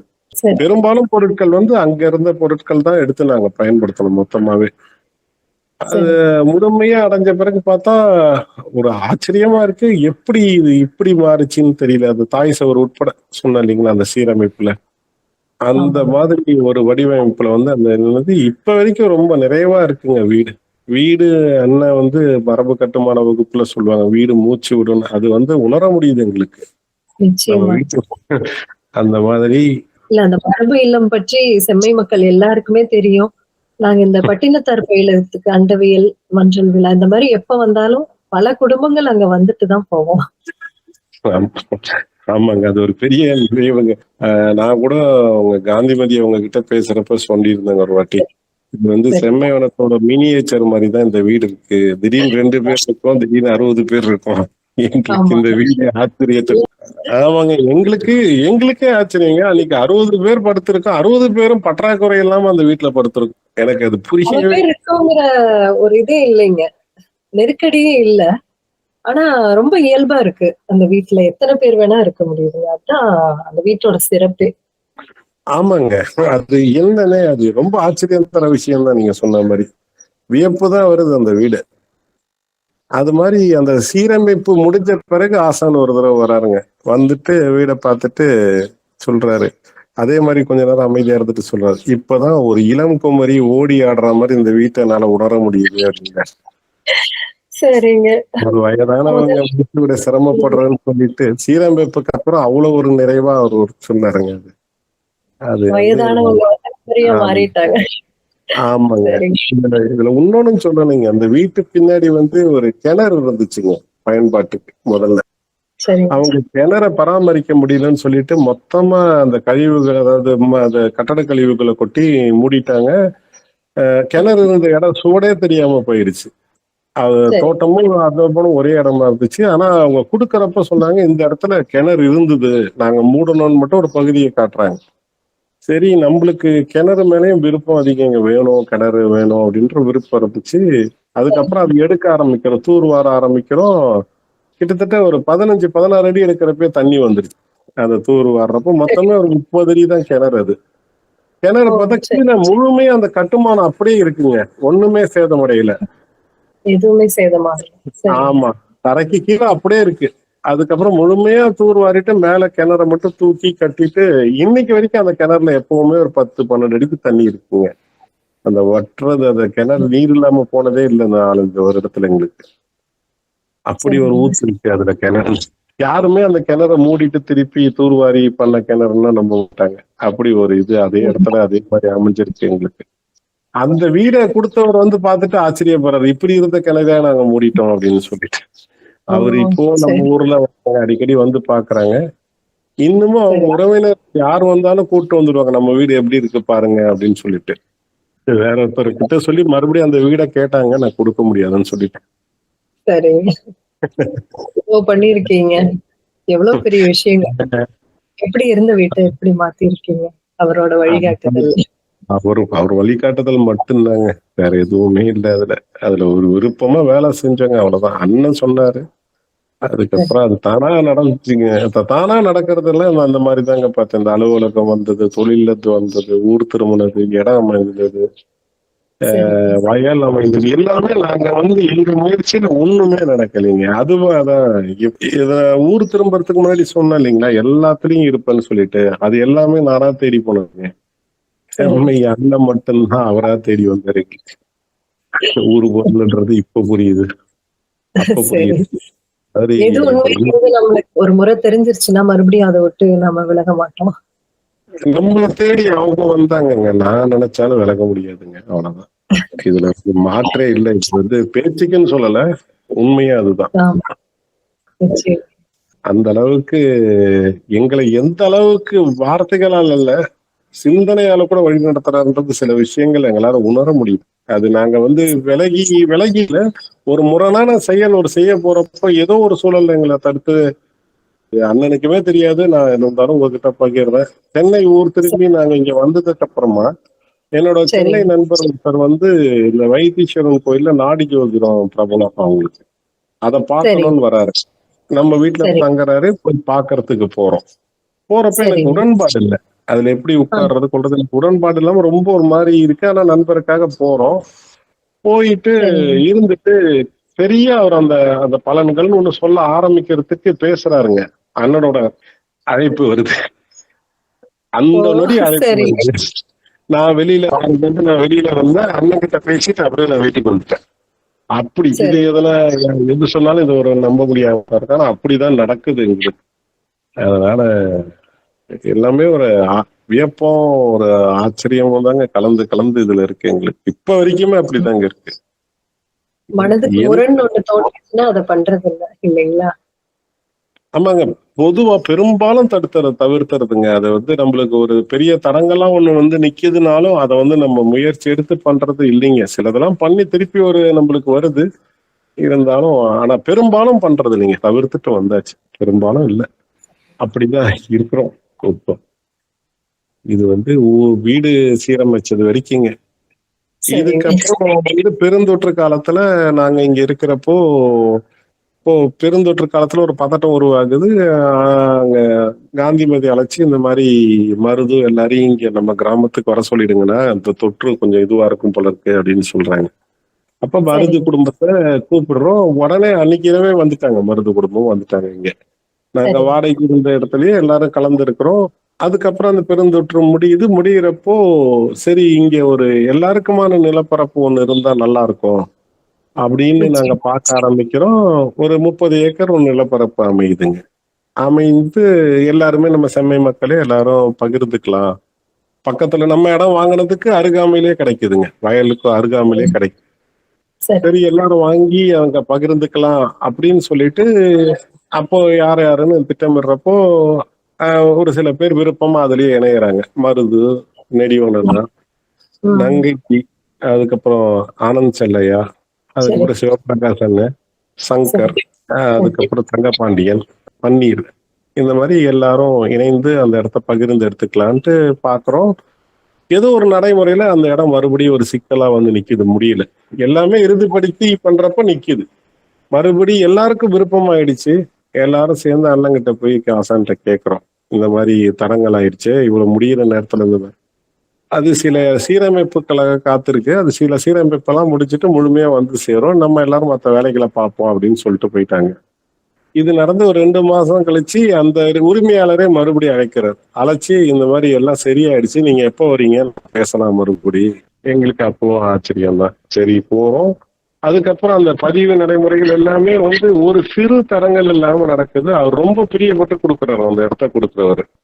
கொடுத்துட்டு நீங்க சரி. நல்லா செய்யுங்க. அவர் ஏதோ நல்லா பண்ணணும்னு வாங்கியிருக்காரு, சூழல்ல பண்ண முடியல. இப்ப நம்ம எல்லாம் விருப்பமா ஒவ்வொருத்தரை பத்தியும் தனித்தனியா விசாரிச்சாரு அவர் கொடுக்கறப்போ. எதுக்கு ம். இத்தனை பேர் சேர்ந்து வாங்குறீங்க, யார் யார் என்னென்ன சரி. பண்றீங்க. அவருக்கு ஆச்சரியம், எல்லாரும் ஒரு ஒரு ஊர்ல இருந்து எப்படி இதை வாங்குறீங்க, எப்படி பாப்பீங்க, இல்ல ம். பாக்குறீங்களா இல்ல சும்மா முதலீடா வாங்குறீங்களா அப்படின்னு அவருக்கு ஆரம்பத்துல சில தயக்கங்கள் இருந்தது. அப்புறம் சரி. எல்லாம் நம்ம நம்ம ஒண்ணு இறங்கி இங்க நடைமுறைப்படுத்திக்கிட்டு இருக்கிறோன்றப்போ அவரும் வந்து சரி நீங்க விருப்பமா ம். பண்றீங்கன்னு கொடுத்தாரு. சரி. இதற்கிடையில இப்ப என்னோட வீடு கொடுத்தாரு இல்லையா ஒருத்தர் இங்க தலைநகர்ல. அவரு ஆமாங்க. வந்து கடைசி வரைக்கும் இந்த வீடை வந்து நான் வேற ஏதோ வகைக்கு பயன்படுத்த போறேன்னு தான் ஒரு மதிப்பீட்டுல இருந்தார். சரி. அவர் கொடுக்கறதுக்கான தயக்கம் இருந்தது. அவருக்கு என்னன்னா நம்மள பாக்குறப்ப இவங்க வாங்குவாங்களான்ற ஒரு தயக்கம் அவருக்கு இருந்தது. ஓ! அதனால சென்னை வீட்டுக்கு வந்து நம்மள வந்து முதல்ல பார்த்தாரு, இவங்களால வாங்க முடியுமான்னு பார்த்தாரு. அவர் ஒரு முறை இயல்பா வரா மாதிரி அந்த பக்கம் வரா மாதிரி வந்துட்டேன்னு சொல்லிட்டு வீட்டுக்கு வந்து நம்ம வீட்டோட சரி. நிலவரம் எல்லாம் பார்த்து இவங்க வாங்குறதுக்கு இவங்க கிட்ட பணம் இருக்கா அப்படிலாம் ஒரு ஓ! மதிப்பிட்டு சரிங்க. அதெல்லாம் சென்னை வீட்டை பார்த்துதான் அவர் மதிப்பிட்டார். முதல்ல பண்ணிட்டு அது மதிப்பிட்டு பார்த்துட்டு வந்து அடுத்த நாள் வந்தாருங்க. தலைநகருக்கு அடுத்த நாள் வந்துட்டு கூப்பிட்டுட்டு எல்லா மூலப்பத்திரங்களையும் எடுத்து கொடுத்துட்டாரு கையில, சென்னை வீட்டை பார்த்துட்டு வந்த பிறகு. அவர் மதிச்சு சரி. அப்படி வச்சிருக்காரு. அந்த மாதிரி அந்த மாதிரிதான் இந்த உரிமையாளரும் கொஞ்சம் தயங்கினார். அதுக்கப்புறம் நம்ம செயல்படுறத வந்து பார்த்தாருங்க. இவரும் தலைநகர் பகுதிக்கு வந்து பார்த்தாரு. வீடு வயல் எல்லாம் செயல்படுறத பார்த்தவொடனே ஒரு மறுப்பும் இல்ல, அவரு நல்லா பண்ணி கொடுத்தாருங்க. அதுக்கப்புறம் கூட ஒரு 6 மாதம் ஒரு வருடம் கழிச்சு எப்படி பண்ணிட்டு இருக்கீங்கன்னு கூட விசாரிப்பாரு. அந்த அளவுக்கு ஒரு விருப்பமா இருந்தார் அவர் நம்மளுக்கு அந்த நிலங்கள் கொடுத்தவர். சரி. அப்படி கொடுத்ததுல எல்லாருக்குமான இடங்கள் அதுல வரிசையா ஒவ்வொருத்தருக்கும் அமைஞ்சு எல்லாருக்குமே அங்க இடங்கள் அமைஞ்சு எல்லாருமே பண்ண ஆரம்பிச்சாங்க. இந்த மாதிரி சரி. பண்ணிக்கிட்டு இருக்கப்போ இப்ப சமீபத்துல நம்ம செந்தில் சத்யா அவங்க இருக்காங்க இல்லையா, அவங்களுக்கு கூட ஒரு நிலம் ஆமா. அமைஞ்சது. நம்ம இடத்தை ஒட்டி அமைஞ்சது, அவங்களும் வாங்கி இருக்கிறாங்க. இந்த மாதிரி ஒவ்வொருத்தரும் அங்க விரிவடைஞ்சுக்கிட்டே இருக்கு. நம்மளுக்கு அந்த பகுதி செயல்பாட்டுக்கான பகுதி விரிவடைந்துகிட்டே இருக்கு. அதனால சரி. இந்த அளவுக்கு ஒரு நிறைவா பார்க்க முடியுதுங்க. வேலைகளும் ஒரு நிறைவா பார்க்க முடியுது. அந்த மாதிரி போயிட்டு இருக்கு. இப்ப நீங்க தலைஞாயிறுல 40 ஏக்கர் பரப்பளவுல வேளாண்மை செஞ்சுட்டு இருக்கீங்க. வேளாண்மை உங்களுக்கு ரொம்ப புதிதுதான். இருந்தாலும் ரொம்ப சிறப்பா செஞ்சுட்டு இருக்கீங்க. இந்த பொன்னி அரிசி எல்லாம் கூட மரபு வழியில பயிரிட்டு, அத வெறும் ரூ. 50 தலைஞாயிறு மக்களுக்கு செம்மைவனம், நிலைவனத்துக்கெல்லாம் நீங்க தான் அரிசி அனுப்புறீங்க. ஊர்ல பலர் உங்கள பார்த்து மரபு வேளாண்மையில ஈடுபடுறதா சொல்றாங்க. தலைஞாயிறுல உங்க வேளாண்மை அனுபவம் பற்றி கொஞ்சம் சொல்லுங்களேன். கண்டிப்பாங்க.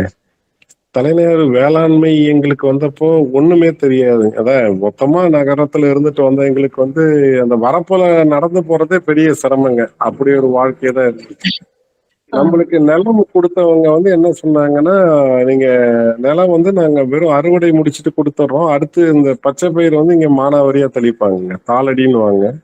அறுவடைக்கு முன்னாடி தெளிச்சிட்டு அறுவடை பண்ணி முடிச்ச பிறகு ஒரு 3 மாதங்கள் கழித்து நம்ம எடுத்துக்கிற மாதிரி இருக்கும். அதை நீங்க பண்ணிக்கங்க அப்படின்னு சொல்லிட்டாங்க. சரி, வந்து இறங்கி வீடு வாடகை வீட்டுல இருக்கிறப்பே பச்சை பயிர் விவசாயம் ஆரம்பிக்க வேண்டிய ஒரு சூழல். ஐயோ, ஒண்ணுமே தெரியாதுங்க. ஒண்ணுமே தெரியாது. இறங்குறோம். ஏதோ எல்லாரும் சொல்றாங்க இந்த பட்டத்துல தெளிக்கணும் அப்படின்னு, எல்லாருமே ஊர்ல இருக்க நடைமுறைகள் எல்லாருமே சொல்றாங்க. அந்த நடைமுறைகள் பிரகாரம் நாங்க வந்து எல்லாத்தையும் பண்றோம். அந்த வழிமுறைகளை பண்றோம். பண்ணுனதுக்கு அப்புறமா அந்த அறுவடை வருது. ரொம்ப நிறைவான அறுவடை. பச்சை பயிர் வந்து அவ்வளவு நிறைவா இருந்தது அறுவடை. எல்லாருமே எந்த வயலுமே இப்படி இல்லையே உங்க வயல்ல அப்படின்னாங்க. எதுவுமே எங்களுக்கு தெரியலங்க. அவங்க சொன்ன அளவீடுகளும் தெரியல. அவங்க ஆ. சொன்ன கருத்துக்களுக்கு எங்களுக்கு புரியல. சரிங்க. அப்போ ஆசான் வந்து இங்க கதிராமங்கலம் பகுதியில ஸ்ரீராம்னு ஒருத்தர் இருக்காருங்க. அவர் சரி. வந்து இந்த நெல் விவசாயத்துக்கு இங்க நல்ல மரபு முறையில இயற்கை வேளாண்மை பண்ணிட்டு இருக்காரு அவர். அவரை நீங்க சந்திச்சு கொஞ்சம் வழிகாட்டுதல், உங்க பகுதிக்கான நிலங்களோட வழிகாட்டுதல் கேட்டுக்கங்க, அவர் வழி நடத்துவார் அப்படின்னு சொல்லியிருந்தார். அப்போ அவரை போய் சந்திச்சு ஒரு முறை பேசிட்டு வந்தாங்க. அவர் அடிப்படையா சில விஷயங்களை நடைமுறைகளை எல்லாருமே சொல்லி கொடுத்தாரு. சொல்லிட்டு கொடுத்ததுக்கப்புறம் முதல் முறை வந்து அந்த 8 ஏக்கரா 8 9 10 ஏக்கர் நினைக்கிறேங்க. முதல் முறையா அதுதான் நாங்க ஆரம்பிக்கிறோம். அந்த முறையை சரிங்க. ஆரம்பிச்சு நெல் பயிரிடுறோம். நெல் பயிரிட்டு ரொம்ப நிறைவான அறுவடைங்க. நிறைவான இவங்க சொல்ற கணக்கீடு எதுலயுமே அது வரலைங்க. நடைமுறையா ஊர் சொல்ற கணக்கீடுல எதுவுமே வரலைங்க அது. ஆனா சரிங்க. நிறைவா இருக்கு அறுவடை. அறுவடை நிறைவா இருந்து பண்றோம். பண்ணிட்டு ஆசான்ட்ட போய் சொல்றேன், இந்த மாதிரி நிறைவா இருந்தது அறுவடை அப்படின்னு. அப்படியா, சரி. சரி. என்ன கணக்கு அப்படின்னாரு. எனக்கு கணக்கு தெரியலைங்க. என்ன கணக்கு, எத்தனை ஏக்கர், என்ன கணக்கு, எவ்வளவு எடை, எதுவுமே எனக்கு தெரியல. அவர் சிரிச்சுட்டு, சரி பரவாயில்ல இருக்கட்டும் பாத்துக்கலாம் அப்படின்னு சொல்லிட்டு, ஒரு பகுதி நெல் வேணா கொடுத்துடுறீங்களா நீங்க அப்படின்னு கேக்குறாங்க. உங்களுக்கு ஒரு பொருளா கைக்கு வந்துடும், ஒரு பகுதி நெல் கொடுத்துடலாமா? நான் சரி. இல்ல, ஊர் திரும்பிட்டோம், மரபு விவசாயம் பண்றோம், அது அரிசியா தான் கொடுக்கணும், நெல்லா கொடுக்க கூடாதுன்னு ஒரு கொள்கை.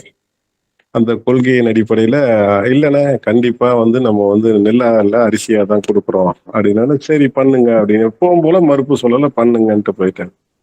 சரி. அதுக்கப்புறம் அந்த நெல்லை வச்சுட்டு பாதுகாக்கிறதுக்கு அந்த ஒரு வருட காலம் எனக்கு அப்பெல்லாம் இந்த பத்தாயங்கள்லாம் அப்பதான் 1 2 கிடைச்சிக்கிட்டு இருக்குங்க. அப்பதான் வாங்குறோம்.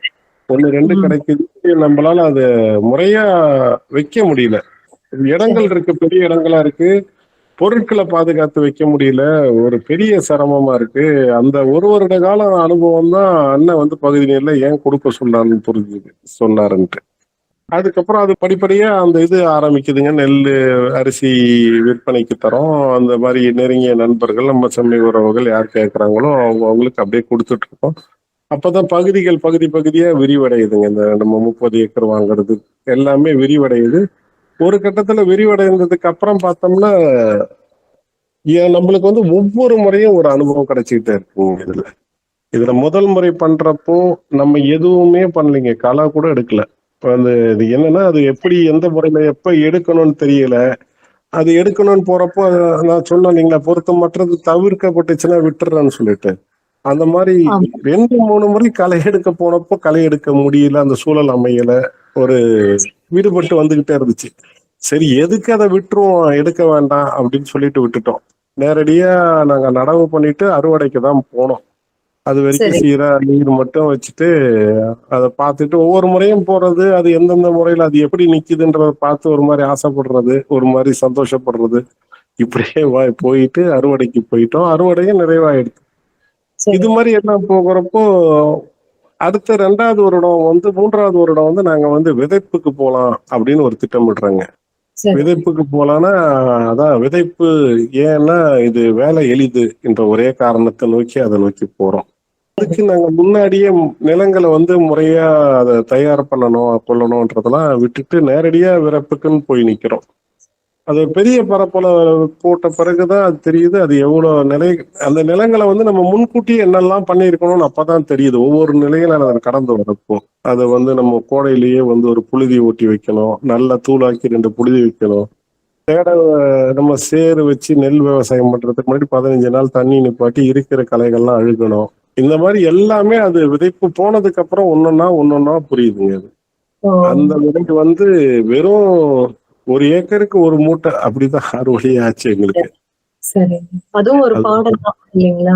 ஆமாங்க, ஆமாங்க. அந்த பாடத்துல இருந்து அந்த விதைப்புல என்னென்னலாம் நாங்க பண்ணக்கூடாது, அதுக்கு முன்னாடி என்ன பண்ணணும்ன்றத முழுமையாவே தெரிஞ்சுக்கிட்டோம். சரி. அதுக்கப்புறம் இந்த வருஷம் வந்து கிட்டத்தட்ட ஒரு 30 ஏக்கர் 35 ஏக்கர் திட்டமிட்டுட்டு நாத்தெல்லாம் விட்டுட்டேங்க. அந்த புரட்டாசி மாசத்துல அவ்வளவு ஒரு பெரிய கோடை. அது வெயிலோட உச்சம் அதிகமா இருந்து தண்ணி எங்களுக்கு சேடை கட்டவே முடியல. ரொம்ப சிரமப்பட்டு 17 18 ஏக்கர் இருக்குன்னு நினைக்கிறேங்க. ஒரு 17 18 ஏக்கர் வரைக்கும் சேடை வச்சுட்டோம். அதுக்கு மேல எங்களால பண்ணவே முடியல. என்ன என்ன பண்ணாலும் பண்ண முடியலங்க. ஆனா தண்ணீர் வசதி எல்லாமே இருக்கு. ஆனா பண்ண முடியல. நிலம் காயுது. ஒரு கட்டத்துல ரொம்ப அயற்சியாயி இதுக்கு மேல ஒரு சதுரடி கூட நான் பண்றதில்ல, இதோட எனக்கு போதும்னு சொல்லிட்டு கைய தூக்கிட்டு வயல்ல உட்கார்ந்துருக்கேன். அடுத்த நாள் மழை கொட்டுன்னு கொட்டுது. சரிங்க. அப்பவும் நான் வந்து மாத்திக்கல. 17 ஏக்கர் 18 ஏக்கர் இது வரைக்கும் என்ன பண்ணோமோ அவ்வளவுதான். கூடுதலா பண்றது இல்லைன்ற ஒரு நிலைப்பாட்டுக்கு வந்துட்டு எல்லாரும் சொன்னாங்க எல்லாம் தான் தண்ணி வந்துருச்சு, மழை வந்துருச்சு, நாத்து கூட இருக்க பண்ணுங்க. இல்ல இவ்வளவுதான், இதுதான் நம்மளுக்கு போதும்னு அவன் முடிவு பண்ணியிருக்கான். அது பொருத்தமானதா காட்டியிருக்கான். ஆனா இதுக்கு மேல நான் பண்றதா இல்லை அப்படின்ட்டு உறுதியா நின்னுட்டேன். சரி. எல்லாரும் சொன்னாங்க நாத்து வீணா போகுது அப்படி இப்படின்னாங்க. அந்த நாத்துமே பொருத்தமான ஒருத்தர் வந்து அந்த நாத்தை எடுத்துட்டு போறாரு. எனக்கு கொடுங்க நடுறதுக்கு வேணும்னு சொல்லிட்டு மீதி இருக்கிற நாத்தையும். சரிங்க. இந்த முறை நீங்க வந்து வேளாண்மை பாத்தீங்கன்னா நாங்க நட்டதுக்கு அப்புறம் வெறும் மழை நீர்ல மட்டும் நின்னுச்சுங்க. இந்த வருடமும் களை எடுக்கல, எந்த சாண எரு கூட நாங்க போடல. அறுவடை சரி. மட்டும் தான் பண்ணோம். அறுவடைக்கு முன்னாடி நல்ல மழையில செடிகள் சாஞ்சிருச்சு. வழக்கம் போல ஆசான்கிட்ட போன் பண்ணி இப்படி ஆயிடுச்சு அப்படின்னு. சரி விடுங்க பாத்துக்கலாம் அப்படின்னு ஒரு வார்த்தை சொன்னார். அவ்வளவுதான், எல்லாத்தையும் மறந்துட்டு மற்ற வேலைகள்ல ஈடுபட்டாச்சு.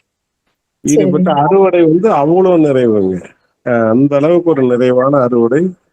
கிட்டத்தட்ட இந்த உணா காப்பு குழுல இந்த முதல் சுழற்சிக்கு கொடுக்குற அளவுக்கு நம்மளுக்கு வந்து ஒரு அரிசி வந்து இந்த ஒரு அறுவடையில தயாராயிருக்குங்க நம்மளுக்கு. அந்த அளவுக்கு இது கொடுத்துருக்கு நம்மளுக்கு. அத வந்து என்னன்னா இப்ப நம்ம கிட்ட இருந்து நாத்து எடுத்துட்டு போனாங்க இல்லையா, அந்த ஆமா. ஒருத்தர் சொன்னது, அவருமே ஆமா. வந்து அந்த நெல்லை நம்மளுக்கு தராரு. நீங்க எடுத்துக்கோங்க, பரவாயில்ல, ஓ! விலைக்கு நீங்களே சரி. பண்ணிக்கங்கன்ட்டு அவரும் கொடுத்துட்டாரு. கிட்டத்தட்ட ஒரு 4 டன் நெல் அவரும் கொடுத்துட்டாரு, எடுத்துக்கோங்க அப்படின்ட்டு. சோ நம்ம பகுதியில விளையல, ஆனா நம்ம நாத்து போய் இன்னொரு பகுதியில விளைஞ்சு அந்த நெல் நம்மளுக்கே வந்து சேருது. சரிங்க. இப்ப நெல்லு வந்து அறுவடை பண்றதுக்குள்ள அது மரபு வேளாண்மையா இருந்தாலும் சரி, இந்த இயற்கை வேளாண்மையா இருந்தாலும் சரி, அல்லது இந்த உரம், பூச்சிக்கொல்லி இதெல்லாம் எவ்வளவு போட்டு ஒவ்வொருத்தரும் செய்யறாங்க. ஆனா நீங்க எதுவுமே போடாம ஒரு சாணம் எருவு கூட போடாம அறுவடை பண்ணிருக்கீங்க. ஆமாங்க, இத சொன்னா நம்ப மாட்டீங்க. 3 சரி. வண்டி சாண எரு போய் வயல் கரையில கொட்டிட்டேங்க. கொட்டிட்டு சரிங்க. அதை எடுத்து உள்ள போடுறதுக்கு எனக்கு வந்து கிட்டத்தட்ட 15-20 நாளா தடையாகுதுங்க. போட முடியலங்க. கடைசி சரி. வரைக்கும் அதை போடாமையே தாங்க அறுவடை பண்ணோம். அந்த எரு வயலோட தலைமாட்டிலே தான் கிடந்தது. சரிங்க. அது நாங்க இவ்வளவு வேலை செய்யறப்ப அதுக்கும் ஒரு வேலைக்கு திட்டமிட்டு செய்யறேங்க. ஆனா செய்ய முடியலைங்க. அது ஏன்னு தெரியல. அதுக்கப்புறம் ஒரு கட்டத்துக்கு மேல ஒரு 2 வாரத்துக்கு அப்புறம் சரி வேண்டாம், அது எதுக்குன்னு இவ்வளவு பொருத்தம் இல்லாம போகுதுன்னு விட்டுட்டோம். அப்படியே எங்களுக்கு அது நகர முடியாம அது நடக்குது. அந்த வேலைகள்லாம் செய்ய முடியாம, சாலையில கூட போட முடியாம அப்படி நடக்குதுங்க. அது பாக்குறோம். அது வந்து எல்லாருமே இப்போ ஊர்ல சில பேர் இந்த மரபு வேளாண்மை சொல்லியிருந்தீங்க இல்லையா நீங்க.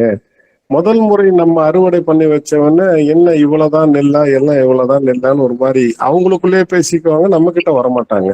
இப்படி சரி. இருந்தாங்க. நெல்லு காய வைக்கிறப்ப வந்து எடுத்து 2 வாயில போட்டு பார்ப்பாங்க, சுவை பார்ப்பாங்க, போயிருவாங்க.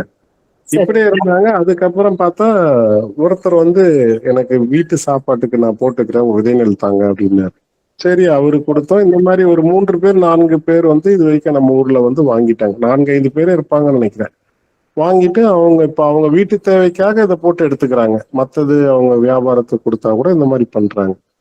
இந்த மாதிரி ஒருத்தர் கூப்பிட்டாரு நம்மளுக்கு. கூப்பிட்டுட்டு இந்த மாதிரி பொன்னி இருக்கு அரிசி, இது நெல் இருக்கு எடுத்துக்கோங்க அப்படின்னாரு. ஏது அப்படின்னா, இல்ல உங்க நெல்லு தான் அப்படின்னாரு. போன வருடத்துக்கு மின் வருடம் வந்து நம்ம நாத்தாங்கால் பகுதியில நாத்து எடுத்துட்டு மீதி விட்டோம் இல்லைங்களா, அந்த நாத்தை வந்து அவர் பறிச்சுட்டு போயிட்டு அவரோட சிறு பகுதியில நட்டிருக்காரு. சரிங்க. நட்டுட்டு அதுல ஒரு விதை எடுத்திருக்காரு. அந்த விதை எடுத்து இந்த வருடம் வந்து 1 ஏக்கருக்கு விதைச்சிருக்காரு. அதை விதைச்சு அதுல ஒரு 22 மூட்டை அறுவடை பண்ணி எனக்கு கூடுதலா இருக்கு, எனக்கு 5-6 மூட்டை போதும் சாப்பாட்டுக்கு, மீதி ஒரு 16 மூட்டை நீங்க எடுத்துக்கோங்க அப்படின்னு சொல்லி கேட்கிறாரு. சரிங்க. உறுதிப்படுத்திக்க முடியல. ம். உறுதிப்படுத்திக்க முடியாம அதுக்கப்புறம் பார்த்தா உறுதியா தான் அந்த மாதிரி எடுத்துட்டு போயிருக்காங்க. 2 வருடத்துக்கு முன்னாடி பண்ணி, போன வருடம் பண்ணி, இந்த வருடம் போட்டிருக்காங்க அவங்க. அதுக்கப்புறம் அவர்கிட்ட கூப்பிட்டு இது சரிங்க, இது பாருங்க, நான் எடுக்கிறதா எடுத்துக்கிறேன் அப்படின்னு ஒரு நாள் தாங்க சொன்னேன். முதல் நாள் சொல்லிட்டு அடுத்த நாள் சொல்றேன். அவர் வந்து இங்க நம்ம பகுதியிலே இருக்க எல்லாருமே வந்து சாப்பாட்டுக்காக ஆளுக்கு 2 வாங்கிட்டாங்க. சரிங்க. ஆளுக்கு 2 மூட்டை வாங்கிட்டாங்க. நெல் முழுமையாவே இங்க நம்ம பகுதி மக்களுக்கே கொடுத்துட்டுன்னு ஒரு 17 குடும்பத்துக்கு கொடுத்துருக்காருங்க அவர். சரிங்க. அந்த மாதிரி போயிருக்கு. அந்த மாதிரி இந்த பகுதியே கிட்டத்தட்ட ஒரு 10-12 குடும்பங்கள் வந்து இப்ப அந்த விதை நெல்லை பயன்படுத்தி வர அளவுக்கு வந்துட்டாங்க எல்லாருமே மாறி. அவங்களுக்கும் தெரியுதுங்க எடை. அதாவது என்னன்னா, எதுவுமே பண்ணாம எப்படி இவ்வளவு உயரம் வருது உங்களுக்கு நெல்லோட அளவு, உயரம் எப்படி இவ்வளவு வருது நாத்து அப்படின்னு கேள்விகள் கேட்கறாங்க. கேள்விகளுக்கு பதில் இல்லை நம்மளுக்கு. அது வருதுங்க அப்படின்னு சொல்லிட்டு அதோட கடந்து போறோம், அவ்வளவுதான். முன்னாடி வேளாண்மையே பண்ணாம நீங்க புதிதா ஆரம்பிச்சு இந்த அளவு பண்றீங்கன்னா அது ரொம்ப ஆச்சரியம் தாங்க. ஆமா. நெறியோன்னு பாத்தீங்கன்னா உங்க ஒரே மகன், சென்னை வீடு, சென்ட்ரலைஸ்டு ஏசி லிஃப்ட் இந்த மாதிரி வீட்டுல வளர்ந்த பையன். ஒரு 8ஆம் வகுப்பு படிக்கும் போது செம்மை மரபு பள்ளியில கொண்டு வந்து விடுறீங்க. அவ்வளவு ஆடம்பரமா வாழ்ந்த பையன் செம்மை வனத்தோட எளிமைக்கு சீக்கிரம் பழகிட்டாரு. இன்னைக்கு தலைஞாயிறுல இவ்வளவு சின்ன வயசுல ஒரு 30 ஏக்கர் நிலத்துல கூட வேளாண்மை பண்றாரு. நிலத்தை பண்படுத்தி நிறைய மரங்கள்லாம் வச்சிருக்காரு. வீட்டு தோட்டம் வச்சிருக்காரு. இன்னைக்கு நிலைவனம் கட்டுமான பணியில பாத்தீங்கன்னா இளையோர் தான் பெரும்பான்மையான வேலைகளை பார்த்துட்டு இருக்காங்க. அதுல நெறியோன்னு ஒருத்தர். இப்படி வேளாண்மை மணன்னு எல்லா துறையிலயும் சிறந்த வெளிப்பாடுடன் நிற்கிறாரு. இந்த 6-7 வருடத்துல நெறியோனது வளர்ச்சி ரொம்ப வியப்ப கொடுக்குது. ஒரு தந்தையா நெறிய பற்றி உங்க பார்வை என்ன? நெறி வந்து ஆரம்பத்துல நீங்க சொன்ன மாதிரி முழுமையான நகர வாழ்க்கையில இருந்த பையன் தாங்க. அது வந்து ஆனா அவன் வந்து முதல் முறையா வந்து நான் விவசாயம் பண்றேன்னு சொன்னப்போ இந்த கல்வி முறையில அவனால வந்து அழுத்தமா படிக்க முடியல, அதுக்கு பயந்துகிட்டு அவன் விவசாயம் பண்றான்னு சொல்றான்னு நினைச்சேங்க. இது பள்ளிக்கு போக கூடாதுன்ற காரணத்துக்காக அது சொல்றான்னு நினைச்சேன். இப்படிதான் நினைச்சு சரி அதுக்கப்புறம் பார்ப்போம் அப்படின்னு வந்துட்டோம். அதுக்கப்புறம் பண்ணிட்டு இருக்கிறப்போ இந்த மாதிரி நாங்க ஆற்றுப்படையெல்லாம் போயிட்டு வந்ததுக்கு அப்புறமா செம்மைவனம் போறேன்னு அவன் சொல்றான். செம்மைவனம் போறேன்னு சொல்றப்போ நாங்க வந்து செம்மைவனமா அப்படின்னா, ஆமா நான் அங்க போறேன் அப்படின்னா, அப்போ அண்ணங்கிட்ட மலர் அங்க செம்மைவள பொறுப்பாளர் மூலமா கேட்கிறோம். அண்ணன் வந்து சரி வர சொல்லுங்க அப்படின்னு சொல்றாங்க ஆசான். சரி ஒரு சனிக்கிழமைன்னு நினைக்கிறேன், நானு மலரி நெறியோன் 3 பேரும் போயிட்டு இந்த மாதிரி அங்க இருந்தவங்க கிட்ட வந்து நெறிய விட்டுட்டு நாங்க விட்டுட்டு போறோம், அப்புறமா சிறிது நாள் கழித்து வந்து கூப்பிட்டுக்கிறோம் அப்படின்னு சொல்றோம். அப்ப வந்து அலைபேசியும் கை கடிகாரமும் வேண்டாம், அது 2க்கு தேவையற்றது அப்படின்னாங்க. உடனே நான் அதெல்லாம் ரொம்ப இதுவா இருப்பான், ஈடுபாடா இருப்பான். உடனே கழட்டி கையில கொடுத்துட்டான் 2த்தையுமே. எங்களுக்கு ஆச்சரியம். ஒரு 10 நிமிடம் தான் நாங்க இருந்திருப்போம். அதுக்கப்புறம் சரி நீங்க போங்க நாங்க பாத்துக்கிறோம் அப்படின்னு சொல்லிட்டாங்க. நாங்க பாட்டியும் கார்ல திரும்பி வந்துட்டு இருக்கோம் சென்னைக்கு. வரப்பயே நாங்க 2 பேர் பேசிக்கிறோம், எப்படியும் நீ தயாரா இருந்துரு, நாளைக்கு காலைல நம்ம கிளம்பணும், திரும்பி வந்து கூப்பிட்டு போனோம், இருக்க மாட்டான், அதனால நீ தயாரா இரு அப்படின்னு சொல்லிட்டே வந்துட்டோம் பயணம். நாங்க வந்துட்டோம். அடுத்த நாள் ஆச்சு, அதுக்கு அடுத்த நாள் ஆச்சு, 3வது நாள் ஆச்சு, எந்த அழைப்பும் இல்லை. எங்களுக்கு பதட்டம் வருது. நாங்க அத்தனை நாள் பிரிஞ்சதே இல்ல நடைமுறை வாழ்க்கையில. நாங்க பதட்டப்பட்டு ஒரு மாலை கூப்பிடுறோம். கூப்பிட்டாங்க பொறுப்பாளர் தொடர்பு. அவன் ஒன்னும் இல்லையே இங்க, ரொம்ப அவன் பாட்டியும் விளையாடிட்டு இருக்கான், அவன் பாட்டி இருக்கிறான், ஒண்ணும் இல்ல, ஓய்வா இருக்கிறப்ப கூப்பிட சொல்றான் அப்படின்ட்டு வச்சுட்டாங்க. திருப்பி 1 நாள் 2 நாள் அழைப்பே இல்ல. திருப்பி நாங்க கூப்பிடுறோம். கூப்பிட்டு இந்த மாதிரி பேசின உடனே 2 நிமிடம் தான், அதெல்லாம் ஒண்ணும் இல்ல, இங்க எங்களுக்கு ரொம்ப சந்தோஷமா இருக்கு, நான் ஜாலியா இருக்கிறேன், சரி அப்புறம் பேசுறேன்னு வழக்கம் போல வச்சுட்டான். உங்க மாதிரி ரொம்ப ஈடுபாட்டோட எனக்கெல்லாம் முன்னோடிங்க அப்படிதான் சொல்லணும். அப்படி இருந்தாங்க. நானா கூட செம்மைவனத்துல எடுத்தவன போய் விட்டு இருந்தா அந்த மாதிரி இருந்திருப்பானு தெரியல. அந்த அளவுக்கு ஈடுபாடா இருந்தா. அதுக்கப்புறம் 1 வாரம் கழிச்சு நாங்க கிளம்பி போயிட்டோம். கிளம்பி போயிட்டு இருந்தது போதும் வா அப்படின்னு, இன்னும் 1 வாரம் இருந்துட்டு வரேன்றான். இல்ல இப்ப வந்து அப்புறம் எங்களால இருக்க முடியல, அப்புறம் இந்த 1 வாரம் வா போலாம் அப்படின்னு சொல்லிட்டு அவனை சொல்லி கூப்பிட்டு வந்துட்டோம். அவனை வந்துட்டான் மறுபடியும். அப்போ வந்து அவனோட செயல்பாடுகளை வந்து ஆசான் அங்க வந்தப்போ கவனிச்சிருக்காரு புலருக்கு. அவன் எப்படி இருந்திருக்கான், அங்க இயல்பு சூழல் எப்படி பொருந்திருக்கான்றதெல்லாம் பார்த்துட்டு ரொம்ப வியப்பு மேலிட்டு அடுத்த மரபு கூடல எங்க கிட்ட சொல்றாரு. போறேன், இந்த மாதிரி ஒரு பையன் வந்திருக்கான்னு ஏற்கனவே சொல்லியிருந்தாங்க. போய் பார்த்தா அவன் எங்கன்னு பார்த்தா அவன் பாட்டியும் அந்த போய் சாணம் அள்ளிக்கிட்டு, அவன் போய் எரியுதுல போட்டுக்கிட்டு, அவன் பாட்டி வாய்க்கால சுத்தம் பண்ணிக்கிட்டு, அவன் பாட்டி பண்ணிட்டு இருக்கான். எனக்கு நம்பவே முடியல அந்த பையனை பார்த்தா. அவனோட உடல்வாகி இதுக்கு ஒத்தே வராது, அவன் உடல்வாகி எப்படி இந்த வேலைகளை செய்யறான் அப்படின்ட்டு ரொம்ப வியப்பா பார்த்துட்டு இருந்தேன். எனக்கு புரியவே இல்லை இவன் இப்படி இருக்கிறானே அப்படின்ட்டு சொன்னாரு. அப்போ சரின்ட்டு அதோட அந்த உரையாடலோட முடிந்து அப்பதான் வந்து அவனுக்கு வந்து 10வது முடியுதுங்க. இந்த ஊர் திரும்புறதுக்கு முன்னாடி இந்த ஆழியார் மெய்யியல் டைம்ல 10வது முடியுதுங்க அவனுக்கு. சரிங்க. அந்த நேரத்துல வந்து அந்த ஆழியார் மெய்யிலேயே வந்து மலரி அண்ணனை கேட்கிறாப்படி. இந்த மாதிரி சரி. நாங்க பையன்கள் எல்லாம் வீட்டுல வச்சுட்டு என்ன பண்றது, பள்ளிக்கு அனுப்பாம வீட்டிலேயே வச்சுட்டு எங்களுக்கு 2 கட்ட நிலைமையா சிரமமா இருக்கு அப்படின்னு கேட்டப்போ, அதுக்கான விரைவான ஏற்பாடுகள் நான் சொல்றேன். இந்த மாதிரி எல்லாருக்குமே சில பேருக்கு சூழல் இருக்கு சொல்றேன் அப்படின்னாங்க. சரி. அதுக்கப்புறம் வந்து என்ன 11வது சேர்றதுக்கு நேரம் நெருக்கடி வருதுங்க. முடிய போகுது. பள்ளியில சேர்க்கறதுக்கு நேரம் வந்து முடியுது. நாளையோட முடியுது, இன்னியோட முடியுதுன்னு அழுத்தம் கொடுக்குறாங்க சேர்க்கறதுக்கு. பள்ளியிலயும் சேர்க்காம விட்டா பையனை என்ன பண்றது வீட்டுல வச்சுக்கிட்டுன்னு ஒரு குழப்பம். அப்போ சரி. நாளை காலையில போயிட்டு 11வதுக்கு நம்ம பணம் கட்டிடுவோம் அந்த பள்ளியில அப்படின்னு சொல்லி ஒரு முடிவுக்கு வந்துட்டு இருக்கோம். இன்னைக்கு மாலை வந்து குறுந்தகவல் வருது. ஆழியார் மெய்யியல் முடிஞ்சு அப்படியே உரையோட பள்ளி ஆரம்பிக்குது அப்படின்னு. அப்புறம் ஆழியார் மெய்யியல்ல வந்து கலந்துக்கிட்டு அப்படியே அவனை உரையோட பள்ளியில விட்டுட்டு நாங்க திரும்பிட்டோம். திரும்பி எங்களுக்கு தான் பதட்டமா இருந்தது. அவனுக்கு ஒரு பதட்டமும் இல்லைங்க. அவன் பாட்டியும் உறைவிட பள்ளியில அப்படி பொருந்திட்டான். எங்களுக்கு ஒவ்வொரு தங்கள் போறப்பயும் வழக்கமா பிள்ளைங்க அழுதுட்டு போவாங்க. நாங்க முகத்தை தூக்கி வச்சுட்டு போவோம் 2 பேரும். அவனை போய் விட்டுட்டு வர்றதுக்கு. இப்படிதான் போய் விட்டுட்டு வந்தோம். ஒவ்வொரு வாட்டியும் அப்படிதான் விட்டுட்டு வருவோம். அந்த மாதிரி உறைவிட பள்ளி தொடர்ந்துகிட்டே இருந்துச்சு. அப்போ என்ன எங்களுக்கு ஒரு சிக்கல் ஆரம்பிச்சதுன்னா, உறைவிட பள்ளியில் இருக்கிற வரைக்கும் நல்ல சூழ்நிலை இருப்பாங்க. சென்னைக்கு வந்து ஒரு 15 நாள் 10 நாள் விடுப்புக்கு வருவான் இல்லைங்களா? என்னாலும் ஆமா. அவனுக்கு எதுவுமே பண்ண முடியாது. அவனுக்கு உகந்ததா. எது பண்ணாலும் அது முரணா இருக்கும் அங்க.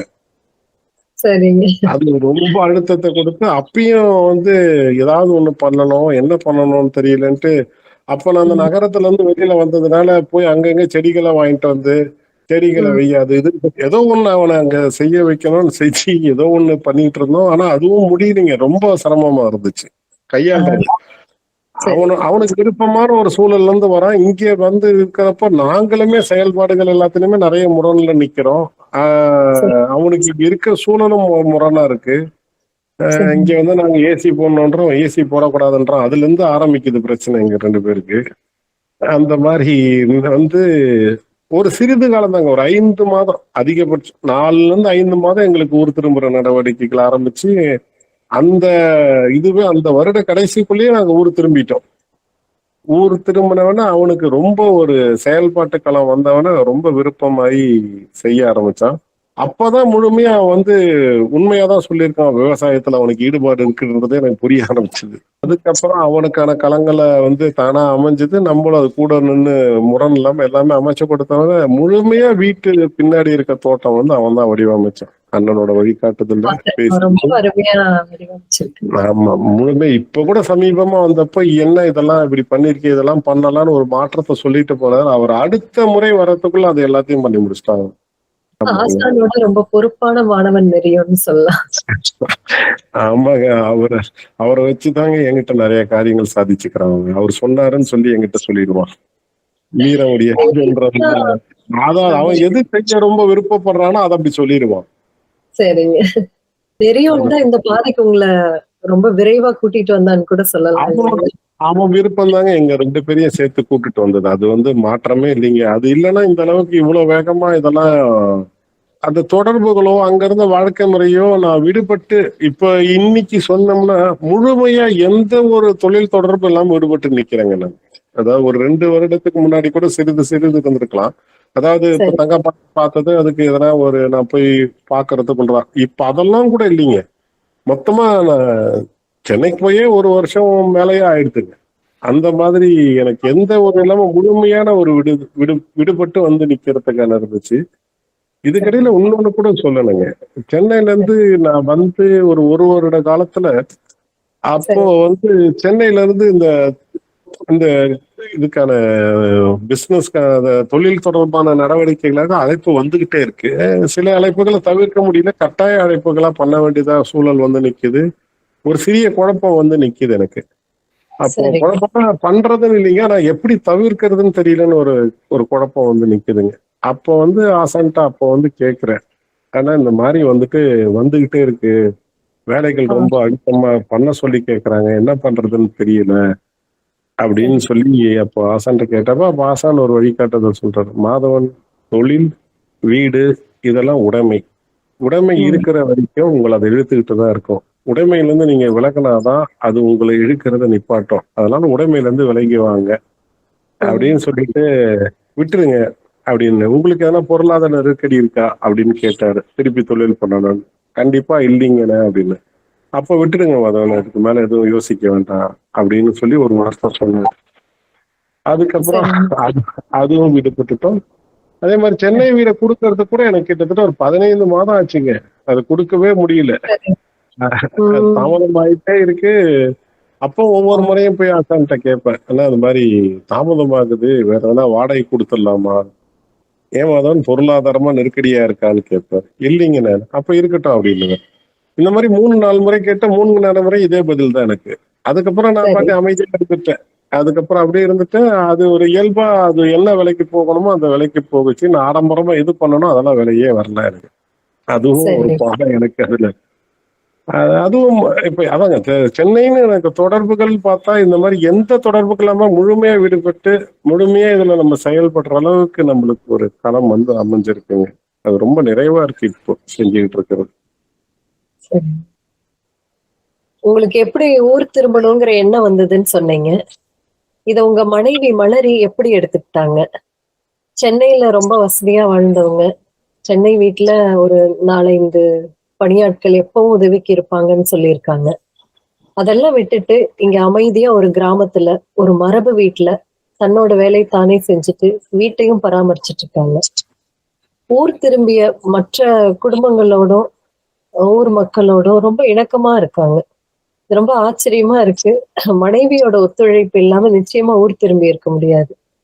இந்த ஊர் திரும்பின பயணத்துல மலரியின் பங்கு என்ன? இது பற்றி உங்க பார்வை என்னன்னு சொல்லுங்க. கண்டிப்பா சொல்றேங்க. அது வந்து இந்த ஊர் திருமணன்ற கருத்தை நான் முன்வைத்தப்போ இந்த ஊர் திருமணன்ற புரிதல் எனக்கு முழுமையா இருந்துதா கேட்டீங்கன்னா முழுமையா இல்லைன்னு தான் சொல்லணும். அதாவது விருப்பமா இருந்தது, போகணும், நகர பகுதியில இருந்து விடுபட்டு ஒரு கிராம சூழலுக்கு போகணும்ன்றது ரொம்ப விருப்பமா இருந்தது. அது அதுக்கு தாண்டி காரணங்கள் பெரிதா இல்லைங்க. அப்போ வந்து வழக்கமா சொல்ற மாதிரி நான் வந்து அங்க போனா நம்ம வந்து ரொம்ப இப்ப இருக்கிற ஆனா அங்க நேர அழுத்தமே இருக்காதுங்க. காலையில 8 மணிக்கு எங்களுக்கு வேலையை ஆரம்பிச்சதுன்னா இரவு 9:30-10 மணி ஆயிடுங்க. பேசிக்கிறது கூட இருக்காது. அந்த அளவுக்கு ஒரு சுழற்சியில நேரம் போயிட்டு இருக்கோம். இதெல்லாம் இருக்காது. அங்க போயிட்டா நம்ம வந்து நல்ல நம்ம நேரம் செலவிடலாம், நம்ம பாட்டியும் எதுனா ஓய்வு மனநிலையில இருக்கலாம் அப்படிலாம் சொல்லிட்டு தான் ஊர் திரும்புறத பத்தி பேசணும். பொதுவாவே அவங்க மாற்று கருத்து எதுவுமே சொல்லல.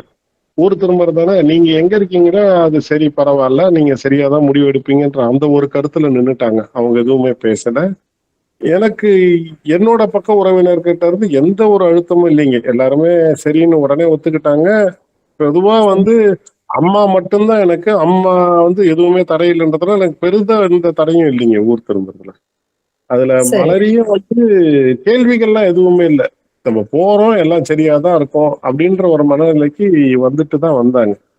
ஆனா மலரி வந்து இந்த அளவுக்கு ஒரு மாற்றம் அவங்க வாழ்க்கையில வரும்ன்றதெல்லாம் எனக்கு இப்போதான் இந்த சமீபமா தான் எல்லாமே புரிய வருது.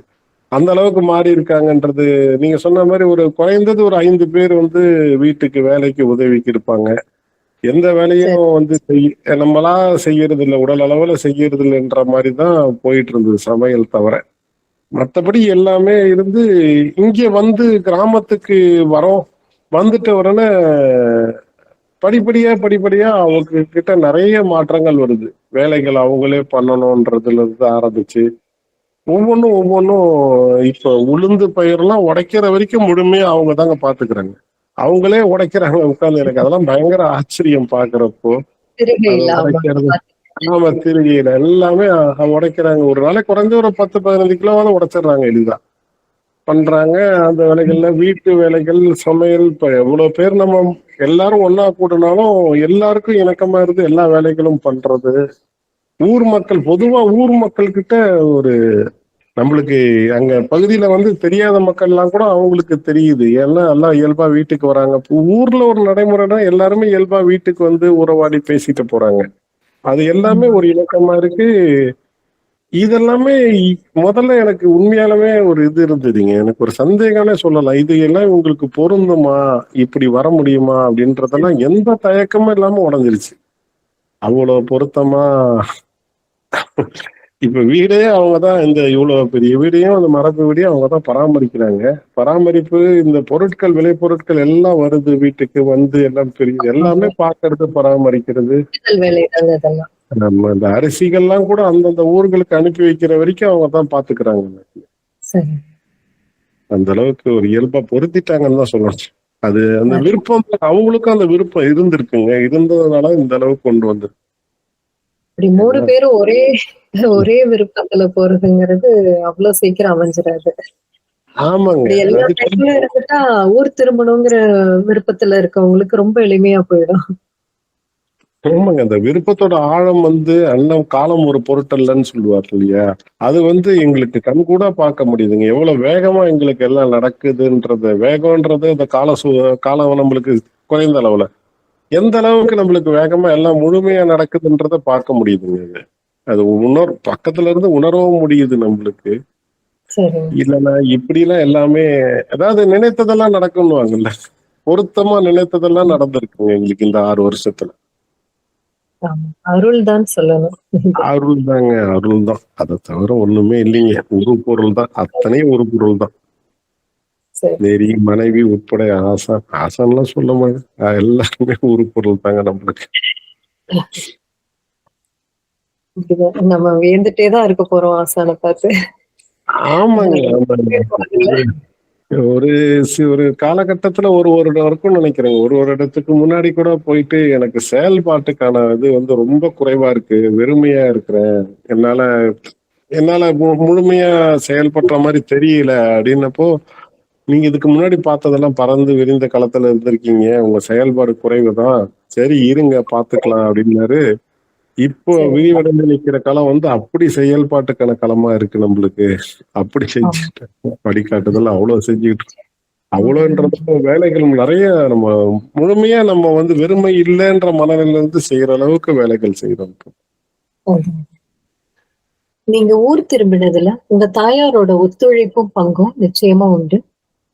அவங்கள பற்றி சொல்லுங்க. இது வந்து அம்மா வந்து எப்படின்னாங்க, ஆரம்பத்துல இருந்தே எனக்கு வந்து அம்மாவும் அப்பாவும் ஒரு பெரிய என்னோட செயல்பாட்டுக்கள், என்னோட எந்த ஒரு செயலுக்கும் பெருசா முரணே சொல்ல மாட்டாங்க, அனுமதிச்சிருவாங்க. அந்த மாதிரி ஒரு பெற்றோர் தான். அம்மாவும் ஊர் திரும்புற கருத்து சொல்றப்போ அவங்களும் பெரிய முரண்லாம் இல்ல. சரிப்பா பரவாயில்ல, வழக்கம் போல இந்த சென்னை வீட்டை மட்டும் வித்துறாதப்பா, அது மட்டும் போதும்பா அப்படின்னு சொல்லிட்டு தான் அவங்க சொன்னாங்க. சொல்லிட்டு சரி. அவங்களும் ஊர் திரும்பிட்டாங்க. ஊர் திரும்பி எங்க கூட தான் இருந்தாங்க. இருந்துட்டு ரொம்ப அதுக்கப்புறம் வந்து ஒரு கிட்டத்தட்ட 4 முதல் ஆழியர்மையெல்லாம் அம்மா கூட வந்து கலந்துக்கிட்டாங்க, வந்திருந்தாங்க அங்க. அங்க வந்து ரொம்ப இருந்தாங்க. ஆச்சரியமா. சரிங்க. ஆமா, இருந்தாங்க. ஆசான இப்போ அவங்களும் அண்ணன் தான். கடைசி காலம் அவங்க வரைக்கும் அண்ணன் தான் கூப்பிட்டுட்டு இருந்தாங்க. அவங்க பேர் சொல்லி கூட சரிங்க. கூப்பிட மாட்டாங்க. அப்போ ஒரு சரிங்க. கட்டத்துல அவரே கேட்டார், உங்களுக்கும் நான் அண்ணனா அப்படின்னாரு. ஆமா அப்படின்னாங்க. அப்படி ஒரு பெரிய ஒரு மரியாதை தாங்க. ஆமாங்க. அவ்வளோ ஒரு பெரிய ஒரு மெய்யியல் ஆசான். அவருக்கு எப்படி மரியாதை தர்றதுன்னு தெரியல. அது அண்ணன்னு அதனால எனக்கு சொல்ல அவரு கேட்டாரு, இப்படியே கேட்டாரு, உங்களுக்கும் நான் அண்ணன் தானா அப்படின்னு. ஆமாப்பா அப்படின்ட்டாங்க. அப்படி ஒரு, அதாவது நம்ம விருப்பத்தோட இருக்கிறதோட அவங்களும் அந்த ஈடுபாடுல அவர் மேல அவ்வளவு ஒரு இது இருந்தாங்க. அவங்களுக்கு கடைசி காலத்துல அந்த உடல்நல சிக்கல்கள்லாம் வந்தப்போ கூட முழுமையா வந்து இந்த மருத்துவ முறையில இருந்து விடுபட்டு அண்ணனோட வழிகாட்டுதல் பிரகாரம் தான் முழுமையா இருந்தாங்க. அதனால நல்லா மேம்பட்டாங்க. அப்புறம் வயதிகளுக்கெல்லாம் சோலைகளால திருப்பி கொஞ்சம் நலிவடைந்தாங்க. முழுமையான ஒரு வாழ்க்கையை வாழ்ந்துட்டு போனாங்க. அது எல்லாமே அவங்களுக்கு என்னன்னா, ஒரு இப்படி ஒரு வாழ்க்கை முறையில எங்களை பாக்குறதுல அவங்களுக்கு ஒரு ரொம்ப நிறைவு. நெறியோனோட வாழ்க்கையா இருக்கட்டும், என்னோட வாழ்க்கை, மலரியோட வாழ்க்கை, இப்ப ஊருக்கு எல்லாமே ஒரு நிறைவா பார்த்துட்டாங்க அவங்க. அதுக்கப்புறம் ரொம்ப நிறைவா தான் அமைதியானாங்க அதுக்கப்புறம். நீங்க சொல்றது கேட்கறதுக்கே ரொம்ப நிறைவா இருக்குங்க. ஆமாங்க. இது வந்து சின்ன சின்ன இதெல்லாம் இருந்தா கூட அதெல்லாம் எல்லாத்தையும் கடந்து வந்து எல்லாத்தையும் விட்டுட்டு ஒரு நல்ல நிறைவான வாழ்க்கையில இருக்குங்க. அவ்வளவுதான். அதை தவிர வேற என்ன சொல்றது, எதுவுமே இல்ல. அந்த மாதிரி இருக்கிறோம் வாழ்க்கையில. சரி. தலைஞாயிறுல ஒரு கோவில் சமூகம் உருவாக வேணுங்கிறது ஆசானோட விருப்பம். அதாவது ஒரு ஆலயம் கட்டி அதை சுற்றி விருப்பமுள்ள ஊர் திரும்பி ஒரு 10, 12 செம்மை குடும்பங்களை குடியேற்றம் செய்யறது. அவங்களே அந்த கோவிலை பராமரிக்கிற மாதிரி இல்லைங்களா? இந்த கோயிலுக்காக நீங்க வந்து 6.5 ஏக்கர் நிலம் வாங்கி போட்டிருக்கீங்க. இந்த கோவில் சமூகம் பற்றி விளக்கமா சொல்லுங்க. கண்டிப்பாங்க. அது நாங்க ஊர் திரும்புறோம்னு இறுதிப்படுத்துறவனே எங்களுக்கான நிலங்கள் நிறைவா அமைந்து, விளை நிலங்கள் எல்லாமே அமைந்த பிறகு அடுத்தது வந்து ஆசான் வந்து அந்த பகுதியில ஒரு கூட்டு வாழ்க்கைக்கான சமூகமா ஒரு சமூகம் அமைந்தா நல்லா இருக்கும்னு ஒரு விருப்பம் வெளியிட்டாங்க. அது வெளியிட்ட பிறகு நம்ம ஏற்கனவே வாங்கியிருக்க விளைநிலங்களை ஒட்டிய ஒரு பெரிய பரப்பு, கிட்டத்தட்ட ஒரு 30 ஏக்கர் இருக்கும்னு நினைக்கிறேன். 30 ஏக்கர் பரப்பளவுக்கு இடம் வந்து விற்பனைக்கு வருதுங்க. இது எல்லாமே வந்து யார் யார் வராங்கன்னு பார்த்துக்கிட்டு விளையாடுறவங்களை பொறுத்து நம்ம அந்த இடத்த வந்து பிரிச்சுக்கலாம் அப்படின்னு சொல்லி ஒரு தகவல் சொல்றாங்க. அதன் அடிப்படையில நாங்க எல்லாரும் சேர்ந்து அந்த இடத்த பங்கிடுறோம். அப்போ நங்கை, தங்கபாண்டியன், ஆனந்த் செல்லையா, நெடியோன் ஐயா, மருது, சிவபிரகாசன், பன்னீர், சங்கர் இவங்க எல்லாருமே சேர்ந்து எங்க இடம் அந்த அந்த இடத்தை பிரிச்சுக்கலாம்னு சொல்லி இது பண்றப்போ அவங்கவுங்களுக்கு தேவைப்படுற பகுதின்னு ஒரு சில பகுதிகள் வந்து அவங்கவுங்களுக்கு என்ன அவங்களுக்கு பொருளாதார நிலையோ அந்த பகுதிகளுக்கான இடங்களை எடுக்கிறோம். அப்போ எனக்கும் தங்கப்பாண்டியனுக்கும் ஒரு விருப்பம், இந்த இடத்துல வந்து அப்பதான் இல்ல கோயில் கட்டுமானங்கள் எல்லாம் ஆரம்பிக்கிறாங்க ஆசன். அந்த நேரத்துல எங்களுக்கு இங்க ஒரு கோயில் கட்டுமானத்துக்கு ஒரு இடம் வாங்கலாம் அப்படின்னு எங்களுக்கு ஒரு விருப்பம் வருது. ஆசான்கிட்ட தெரிவிக்கிறோம். தெரிவிச்ச உடனே உங்களுக்கு எதுவும் சுமையா இருக்காதா அப்படின்னு. இல்ல சுமை இல்ல, ஊர் திரும்புறப்போ பொருளாதாரம் எல்லாம் எல்லாமே நிறைவான பிறகு இருக்கிற உபரியில தான் நாங்க வாங்குறோம், எந்த அழுத்தமும் இல்ல அப்படின்னு சொன்ன பிறகு சுமார் ஒரு 6.5 ஏக்கர் நிலப்பரப்பு இருக்கும்னு நினைக்கிறேங்க. அதை வந்து நாங்க வந்து இந்த மாதிரி கோயிலுக்காக அப்படின்னு நாங்க வாங்கினோம்னா ஆசான் அடுத்தது வந்து அப்ப கோயில் சமூகம் ஒண்ணு அமையட்டும் இந்த இடத்துல அப்படின்ட்டு எல்லாருக்குமே தனியா குடியிருப்புக்கான பகுதிகள் தனியாகவும் விளைநிலங்களுக்கான பகுதிகள் தனியாகவும் ஒதுக்குற மாதிரி. அப்போ வந்து கோவிலோட இடங்களுக்கு சுத்தி விளைநிலங்களா இருக்கட்டும், அதுக்கு அப்போ வந்து கோயிலை பாத்துக்கிறதுக்கு அந்த இப்போ உங்க தலைமுறை அதுக்கப்புறம் வர இளையோர்கள் எல்லாருமே கூட்டா பாத்துக்குவாங்க அப்படின்னு முன்னெடுத்து அந்த இடத்து பதிவு நடவடிக்கை எல்லாத்தையும் இறுதிப்படுத்தி முடிச்சிட்டோங்க. முடிச்சுட்டு அதுக்கப்புறம் ஒரு முறை ஆசான் வந்து அந்த பகுதிக்கு மறுபடியும் வர்றாரு. வந்துட்டு பார்த்தவொடனே இந்த பகுதி வந்து அவரு அங்க ஒரு ஆலமரம் இருக்குங்க. அந்த ஆலமரத்து கீழே நின்றுட்டு அந்த இடத்த ஒரு முழுமையா ஒரு 10-15 நூறு பார்த்தாரு. பார்த்துட்டு அந்த நேரத்துல குறைந்தது ஒரு 50-60 கழுகுகள் இருக்குன்னு நினைக்கிறேன் அந்த இடத்துல வட்டமிட்டு இருந்துச்சு. அதை பார்த்துட்டு நான் இந்த காட்டுல கூட இந்த மாதிரி பார்த்தது இல்லை, இந்த இடத்துல இவ்வளோ இருக்கு, எனக்கு ரொம்ப வியப்பா இருக்கு அப்படின்னு ரொம்ப வியந்து சொல்லிட்டு இருந்தாங்க. சொல்லிட்டு இது விளைநிலங்களுக்கான பகுதியா இருக்கு, அருமையா இருக்கு, இதை போய் நம்ம எதுக்கு ஒரு கோயில் கட்டுமானத்துக்காக இந்த விளைநிலங்கள் பகுதியை வந்து நம்ம மாற்றம் ஆயிடும், கோயில்னு வந்து இந்த பகுதியோட சூழலை எல்லாம் மாற்றம் ஆயிடும். அது இல்லாம விளைநிலங்கள்ல கட்டுமானன்றது கூடுதல் செலவு, நம்மளுக்கு கூடுதல் உழைப்பு எல்லாமே கூடுதலா தேவைப்படும். அதனால வந்து இதை வந்து நம்ம வேற எதெல்லாம் நம்ம இதுல பண்ணுவோம் அப்படின்னு ஒரு அடுத்த கட்டத்துக்கு சொன்னாங்க. அப்பவும் வந்து ஆசான் எதனா அவங்க சொன்னாங்கன்னா அந்த கருத்துல எதுவும் நம்மளுக்கு மாற்று கிடையாதுங்க. அடுத்தது எதனா ஒரு வடிவம் வரும், நம்ம காத்திருந்தோம். அதுக்கப்புறம் வந்து ஒவ்வொரு முறை வேளாண்மை நாங்க பண்ணி முடிக்கிறப்பையும் வந்து பாத்தீங்கன்னா மழை காலத்துல வந்து தண்ணீர் அதிகமா அந்த பகுதியில தேக்கமாயிடும். அப்போ வந்து எங்களுக்கு வடிகட்டுறதே பெரிய சிரமமா இருக்கும். அதுலயே ஏகப்பட்ட உழைப்பு அந்த மாதிரி ஏகப்பட்டது எங்களுக்கு அதுல இருக்கு. அந்த நேரத்துல வந்து இந்த மாதிரி ஒரு போன வருடத்துக்கு முன் வருடம் நினைக்கிறேன் ரொம்ப கடினமா இருந்துச்சு, எப்படி வடிக்கிறதுனே தெரியல, அந்த அளவுக்கு கடினமான மழை. அப்போ ஆசான்ட்டு அதை பகிர்ந்துகிட்டப்போ ஆசான் வந்து அந்த பகுதியில நம்மளுக்கு அந்த பெரிய பரப்பு இருக்கு இல்லையா அப்படின்னாரு. ஆமா, அதையே நம்ம வந்து ஒரு பெரிய குளமா மாத்தக்கூடாது, வடிகால் நீர்கள் வந்து சேர்ற இடமா மாத்தக்கூடாது அப்படின்னு ஒரு கேள்வி வச்சார். அப்போ எங்களுக்கு அது ரொம்ப நிறைவா இருந்தது. இந்த மாதிரி இந்த அளவுக்கு ஒரு பெரிய அளவுக்கு ஒரு இந்த குளம் வந்துச்சுன்னா அந்த பகுதி முழுமைக்கும் வந்து அது வடிகாலா வந்து மாறிடும், நிலத்தடி நீரும் மேம்படும், கோடையில விவசாயம் பண்றதுக்கும் அந்த இடத்துல பகுதியில் இருக்கிற மக்களுக்கு அந்த நீர் பயன்படும் அப்படின்னு கருத்து வச்சார். அது ரொம்ப நிறைவா இருந்தது. அது அண்ணன் சொன்ன பிறகு அதையே நம்ம சரி. முன்னெடுத்துடலாம் அப்படின்னு சொல்லிட்டு அதுக்கு அடுத்தது வந்து இதை பண்ணுங்க, இது மாதிரி பார்த்துக்குவோம், நம்ம அந்த இடத்த பண்ணுவோம் அப்படின்னு சொல்லி இது பண்ணார். அதுக்கப்புறமா வந்து சமீபமாக தான் அதுக்கான வடிவமைப்புகள் எப்படி பண்ணலான்ற அடுத்த கட்டமா பேசி இப்போ அதுக்கான நடவடிக்கைகள் இறங்கியிருக்கோம். அரசு அனுமதி, மற்ற என்னென்ன தேவைகள் இருக்கு நம்மளுக்கு அந்த இடத்துல, அதெல்லாம் இறுதிப்படுத்தி பண்ணிட்டு இருக்கோம். சரி. அது ஒரு கோயில் சமூகமா மாறுறது. எல்லாருக்குமே அங்க குடியிருப்பு பகுதிகள் இடங்கள் இருக்குங்க இப்போ. அந்த மாதிரி பரவாயில்ல. ஒரு அமைப்பு வடிவமைப்பே நிறைவா இருக்கு அந்த இடத்துல. ரொம்ப மகிழ்ச்சி. கூடிய சீக்கிரத்துல அங்க ஒரு கோவில் உருவாயிடும் இல்லைங்களா? ஆசான் வந்து அந்த குளம் என்ற வடிவமைப்புலயும் அடுத்த கட்டத்துக்கு நகர்ந்து சில இது தகவல்கள் எங்க கிட்ட பகிர்ந்துகிட்டாரு, அவரோட விருப்பம் எப்படி வரணும்ட்டு. அதுல வந்து அந்த கோவில் குளம், வடிகால் குளம் தான், ஆனா நடுவுல ஒரு சின்னதா இல்ல கோயில் நம்ம கட்டுவோம், அந்த கோவிலுக்கு இங்கேருந்து பரிசல்ல நம்ம பயணம் பண்ணி போவோம் அப்படின்னு ஒரு வடிவமைப்பு இறுதிப்படுத்தி 4 மூலைகளிலையும் தோரண வாயில் வச்சிருவோம் அது சரி. கரையில, குளத்து கரையிலன்ட்டு. அது அடுத்தடுத்த திட்டம் அவங்க விரிஞ்சுக்கிட்டே இருக்கிறாங்க. அது இன்னும் திட்டம் வடிவம் முழுமையான உடனே வெளிப்படுத்துவாங்கன்னு நினைக்கிறேன். ஆனா சரி. நாங்க செயல்படுறதுக்கு தயாராகி நடைமுறைகள் எல்லாமே என்னென்ன இருக்கு எல்லாமே இப்போ நாங்க வந்து பார்த்து ஓரளவுக்கு நடைமுறைகளை இறுதிப்படுத்திட்டேங்க. அடுத்த ஆசான் வடிவமைப்பு இறுதியாச்சுன்னா அடுத்த கட்ட வேலைகளை அதுல ஆரம்பிச்சிடலாம். அது அந்த பகுதி மக்களுக்குமே கிட்டத்தட்ட ஒரு 700-800 ஏக்கர் இடம் இருக்குங்க அந்த இடத்த சுத்தி, விளைநிலங்கள். அந்த எல்லாருக்குமே இந்த தொந்தரவு இருக்கு. இந்த மழை நேரத்துல வடிகால் எப்படி சீரா இல்லாம அது நீரை எப்படி வடிக்கிறதுன்னு தெரியும். அது எல்லாத்துக்குமே இது பெரும் ஒரு தீர்வா இருக்கும்னு நினைக்கிறேங்க இது வந்துருச்சு. சரி. இனிமே வழக்கம் போல நம்ம போய் அரசு நடைமுறைகளை ஈடுபடுறப்போ என்ன எதுக்கு நீங்க பண்றீங்க அப்படின்னு ஒரு கேள்வி, இதுல உங்களுக்கு என்ன ஆதாயம்ன்ற கேள்வி, அந்த மாதிரி நிறைய எதிர்கொள்ள வேண்டி இருந்தது.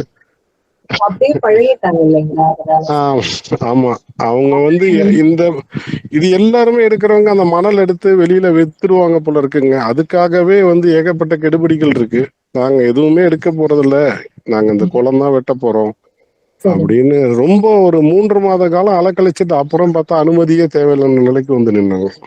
அதுக்காக இப்ப முன்னெடுக்கிறதுக்காக நாங்க அந்த ஊர் தலைவர்கிட்ட மற்றவங்க கிட்ட எல்லாம் அந்த பேசிட்டு, ஆசானமே வந்து இந்த மாதிரி ஒரு திட்டம் நம்மளுக்கு இறுதி ஆயிடுச்சுன்னா தெளிவா ஊர் மக்களுக்கு எல்லாருக்குமே நம்ம கூடி இருந்து பேசிடணும், என்ன பண்ண போறோம்ன்ற தெளிவா எல்லாருக்கும் விளக்கி சொல்லிடணும். அவங்களுக்கு ஒரு பொருந்தாத்தன்மையோட நம்மள பார்க்க கூடாது, ஊரோட நம்ம எல்லாம் பொருந்தி நிக்கணும் அப்படின்ற வழிகாட்டுதல் எல்லாமே கொடுத்துருக்குறாங்க. என்னென்ன பேசணும், ஊர் மக்களுக்கு என்னென்ன நம்ம அங்க என்ன பண்ண போறோம்ன்ற தகவலை சொல்லணும் அப்படின்னு எல்லாத்தையும் முறையா சொல்லியிருக்காரு. அதெல்லாம் அடுத்தடுத்தது நடக்கிற மாதிரி இருக்கும். ஆசான் வந்து ஒரு ஊர்ல நம்ம ஒரு போய் நம்ம குடியேறோம்னா அந்த ஊர் மக்கள் தான் நம்மளை அரவணைக்கிறாங்க, அந்த ஊர் நம்மள அரவணைக்குது, ஊர் மக்கள் தான் அரவணைக்கிறாங்க. அதனால பொருந்தா தன்மையோட ஊர்ல யாரும் இருக்கக்கூடாது, உடை கட்டுப்பாடுல இருந்து எங்களுக்கு எல்லாமே சொல்லியிருக்காரு. ஒரு வேலி போடுறதுன்னா கூட நீங்க முழுமையா பயன்படுத்தினா வேலி போடுங்க, இல்லைன்னா அந்த இடத்த மறிச்சு வைக்கணுன்றதுக்காக வேலி போடாதீங்க, ஆணையர்களாக மேய்ஞ்சிட்டு போட்டோம் அந்த இடத்துல. நீங்க அந்த மாதிரி எந்த ஒரு நடவடிக்கையிலும் முரணான நடவடிக்கையில ஈடுபடக்கூடாது, எது பொருத்தமோ அதை மட்டும் செய்யுங்கன்னு சொல்லியிருக்காங்க. அது மாதிரிதான் போயிட்டு இருக்குங்க இப்போ வரைக்கும் எல்லாருமே. நாங்க கேள்விப்பட்ட வரைக்கும் நீங்க ஊர் திரும்பிய பிறகு அந்த பழைய தொழில இருந்து வரும் வருமானத்தை நீங்க வச்சுக்காம செம்மை உறவு நிதிக்காக கொடுத்துடுறீங்க. நெறியும் அறமும் இப்ப தொடங்கப்பட்டிருக்கு, முன்னெடுக்கப்பட்டிருக்கு. இது பற்றி சொல்லுங்க. வழக்கம் போல வந்து இப்போ நம்ம ஊர் திரும்பின பிறகு ஒரு பொருளாதார நிலைன்றதுனால ஏற்கனவே சொல்லியிருந்து எனக்கு வந்து எல்லா தேவைகளும் இவ்வளவுதான் தேவைகள்னு ஒரு நம்மளுக்கு ஒரு கட்டுப்பாடு இல்லாம, இவ்வளவு தேவைன்ற ஒரு கட்டுப்பாடு இல்லாம எல்லா கடன்களும் அடைத்து நம்ம வரப்போ ஒரு இஎம்ஐ ஆகட்டும், இன்சூரன்ஸ் ஆகட்டும், எதுவுமே இல்லாம நாங்க எல்லாத்தையும் முடிச்சுட்டு வந்ததுனால அதுக்கப்புறம் இங்க வந்து நம்மளுக்கு வந்து இருந்த சேமிப்பு, அடுத்த கட்ட நம்ம வடிவமைப்பு, நிலங்கள் வடிவமைப்பு எல்லாத்துக்குமே ஒரு பெரிதா நம்மளுக்கு பொருளாதார அழுத்தம் இல்லாம தான் அம்மையப்பர் வச்சிருக்காருங்களே. அது ஏதோ ஒரு இதுல அது நாங்க அந்த எங்களுக்கு அந்த பக்கம் திரும்ப கூட விடல, அந்த அளவுக்கு எங்களை தாங்கி பிடிச்சிருக்காரு அவரு. அப்படின்னு இருக்கிறப்போ எனக்கு அந்த ஏற்கனவே இருந்த தொழில்கள் இருந்து உபரியா வர தொகைகள் வருது, சில இதுல நம்ம தவிர்க்க முடியாம நம்மளுக்கு பொருளாதாரமா அங்கேருந்து வர வேண்டிய நிதிகள் வருது நம்மளுக்கு. அப்போ நான் மறுக்கிறேன். அப்போ ஆசான்கிட்ட கேட்கிறேன், இந்த மாதிரி எனக்கு வந்து அது ஏத்துக்கணுன்ற ஒரு மனப்பான்மை வரமாட்டுது, இந்த மாதிரி மறுக்கிறது சரியா அப்படின்றப்போ, உங்களோட உரிமையை நீங்க ஏன் மறுக்கிறீங்க, அது வரட்டும் பார்த்துக்கலாம் அப்படின்ட்டு. எனக்கு அது எப்படி கையாளுறதுன்னு தெரியலன்னு கேட்டேங்க. அவர் இருக்கட்டும் பார்த்துக்கலாம், நீங்க வரட்டும் பார்த்துக்கலாம் அப்படின்னு ஒரு வார்த்தையோட விட்டுட்டார். நானும் அதுக்கப்புறம் அதை மறந்துட்டு அடுத்த கட்ட வேலைகள் இருக்கப்போ திடீர்னு ஒரு நாள் அழைச்சிட்டு இந்த மாதிரி நீங்க அந்த தொகை சொன்னீங்க இல்லையா உங்களுக்கு வருது அப்படின்னு. ஆமாங்கண்ணே அப்படின்னு. அது நம்ம வந்து நெறியும் நரம் என்ற பேர்ல ஒரு செயல் திட்டத்துக்கு எடுத்துக்கலாமா, அது ஒரு சுழல் நிதியா வச்சுக்கலாமா, அதை வச்சு அண்டவியல் முன்னெடுக்கிற எல்லா நிகழ்வுகளும் நெறியும் நரம் வாயிலா பண்ணலாமா அப்படின்னு கேட்டாங்க. வழக்கம் போல சரின்ற பதிலை தவிர எதுவும் நான் சொல்லவே இல்லை. கடைசியா இதுக்கும் பதில் சொல்ல மாட்டீங்களா அப்படின்னாரு. மறுபடியும் சரி அப்படின்னு சொன்னேன். சரிங்க. எனக்கு அதுக்கு மேல கருத்து இல்லைங்க. அவர் ஒரு கருத்து வடிவமா முன்னெடுக்கிறாருன்னா அதுல வந்து நம்ம மேம்பாடு சொல்ற அளவுக்குலாம் நம்மளுக்கு எதுவும் இல்லைங்க. அதை அவர் சிந்தனையில இருக்கிறது சொல்றதை நம்ம செயல்படுத்தினா போதுன்ற நிலைதான் எனக்கு எப்பவுமே உண்டு. அதை முழுமையா பண்ணிட்டா போதும்ன்றது. அதுக்கப்புறமா அது வந்து அடுத்தது வந்து எதுக்காக இது நெறியோனரம்ன்ற பேர் வைக்கிறேன் அப்படின்னு அதையும் சொன்னாருங்க. இப்ப வந்து ஆசிரியர்கள் எல்லாரையும் அரவணைக்கணும், இந்த சமூகத்தை அரவணைக்கணும், அது எல்லாமே இப்ப அடுத்த கட்ட இளையோர்களுக்கான பொறுப்பா தான் இருக்கு அது. அதனால இந்த மாதிரி அறம்ன்ற நம்ம செயல் திட்டங்கள் அறிவிக்கிற எல்லாத்துலயுமே அடுத்த இளையோர்கள் வந்து பங்கெடுத்துக்கணும் அப்படின்னு சொன்னாரு. நானும் முழுமையா சரின்னு சொல்லிட்டேன். சரிங்கண்ணா பண்ணலாம் அப்படின்னு சொல்லிட்டேன். அதுக்கு வடிவமைப்பு இது சொல்லிட்டு அடுத்த சில நாட்கள்ல அண்டவியல் கருத்தரங்க அறிவிப்பு வருதுங்க. அப்போ வந்து முழுமையா வந்து நான் வந்து அண்ணன் சொன்னவொடனே சரி நம்ம எல்லாத்தையும் பண்ணிடலாம் முடிச்சிடலாம் அப்படின்னு ஒரு செயல் திட்டத்தோட அப்படியே எனக்குள்ள ஒரு இது வேலையெல்லாம் திட்டமிட்டு வச்சிருக்கு. அண்ணன் நேரடியாக கூப்பிட்டு இளையவர்கள் தான் இதை நடத்த போறாங்க, நீங்க அவங்களுக்கு எதுவும் வந்து இது பண்ண வேண்டாம், அவங்க கேட்கறது மட்டும் நீங்க பண்ணி கொடுங்க அப்படின்னு சொன்னார். சரிங்கண்ணே கண்டிப்பா பண்ணித்தரங்கண்ணே அப்படின்னு சொல்லி முரண் எதுவும் இல்லை. சரிங்கண்ணே பண்ணித்தரேன்னு சொல்லிட்டு இளையோர்கள் அவர் அந்த அறம்ன்ற பேருக்கு அவர் இளையோர்களை கொண்டு வந்தது, அந்த இளையோர்கள் அதுல பண்ண வேலைகளும் அந்த அண்டவியல் கருத்தரங்க ஒழுங்கமைத்ததும் அதை நடத்தினது நீங்களும் தான் இருந்து இங்க பார்த்திருப்பீங்கன்னு நினைக்கிறேன். அவ்வளவு ஒரு முறையா அந்த 5 நாட்கள் கடந்ததே தெரியல. 5 நாட்கள் யாரும் அந்த பெரிதா சிரமப்பட்டு வேலை பார்த்ததாவும் தெரியல. எல்லாமே ஒரு ஒழுங்குக்குள்ள இருந்து அவ்வளவு தெளிவா திட்டமிட்டு நடந்தது வேலைகள். அப்பதான் ஆசிரியர்கள் அரவணைக்கிறதையும் அங்கதான் பார்க்க முடிஞ்சது. அதுக்காக தான் இந்த இதெல்லாம் இளையோர்களுக்கான பொறுப்பா இதெல்லாம் இருக்கட்டும் அப்படின்னு சொல்லி ஆசான் இதை சொன்னது முழுமையா அப்பதான் புரிஞ்சுது எனக்கு. வழக்கம் போல ஒரு செயல்பாடு முடிந்ததுக்கு அப்புறம் தான் புரிஞ்சுது. சென்னையில இருந்து ஊர் திரும்பினதை பற்றியும் உங்களை பின்பற்றி இன்று பல குடும்பங்கள் வேளாண்மை செய்து வருவதை பற்றியும் சொன்னீங்க. இன்னைக்கு உணா காப்பு குழுவுல இணைந்திருக்கிற பெரும்பான்மையான குடும்பங்களுக்கும் நீங்க தான் அரிசி பகிர்ந்தளிக்க போறீங்க.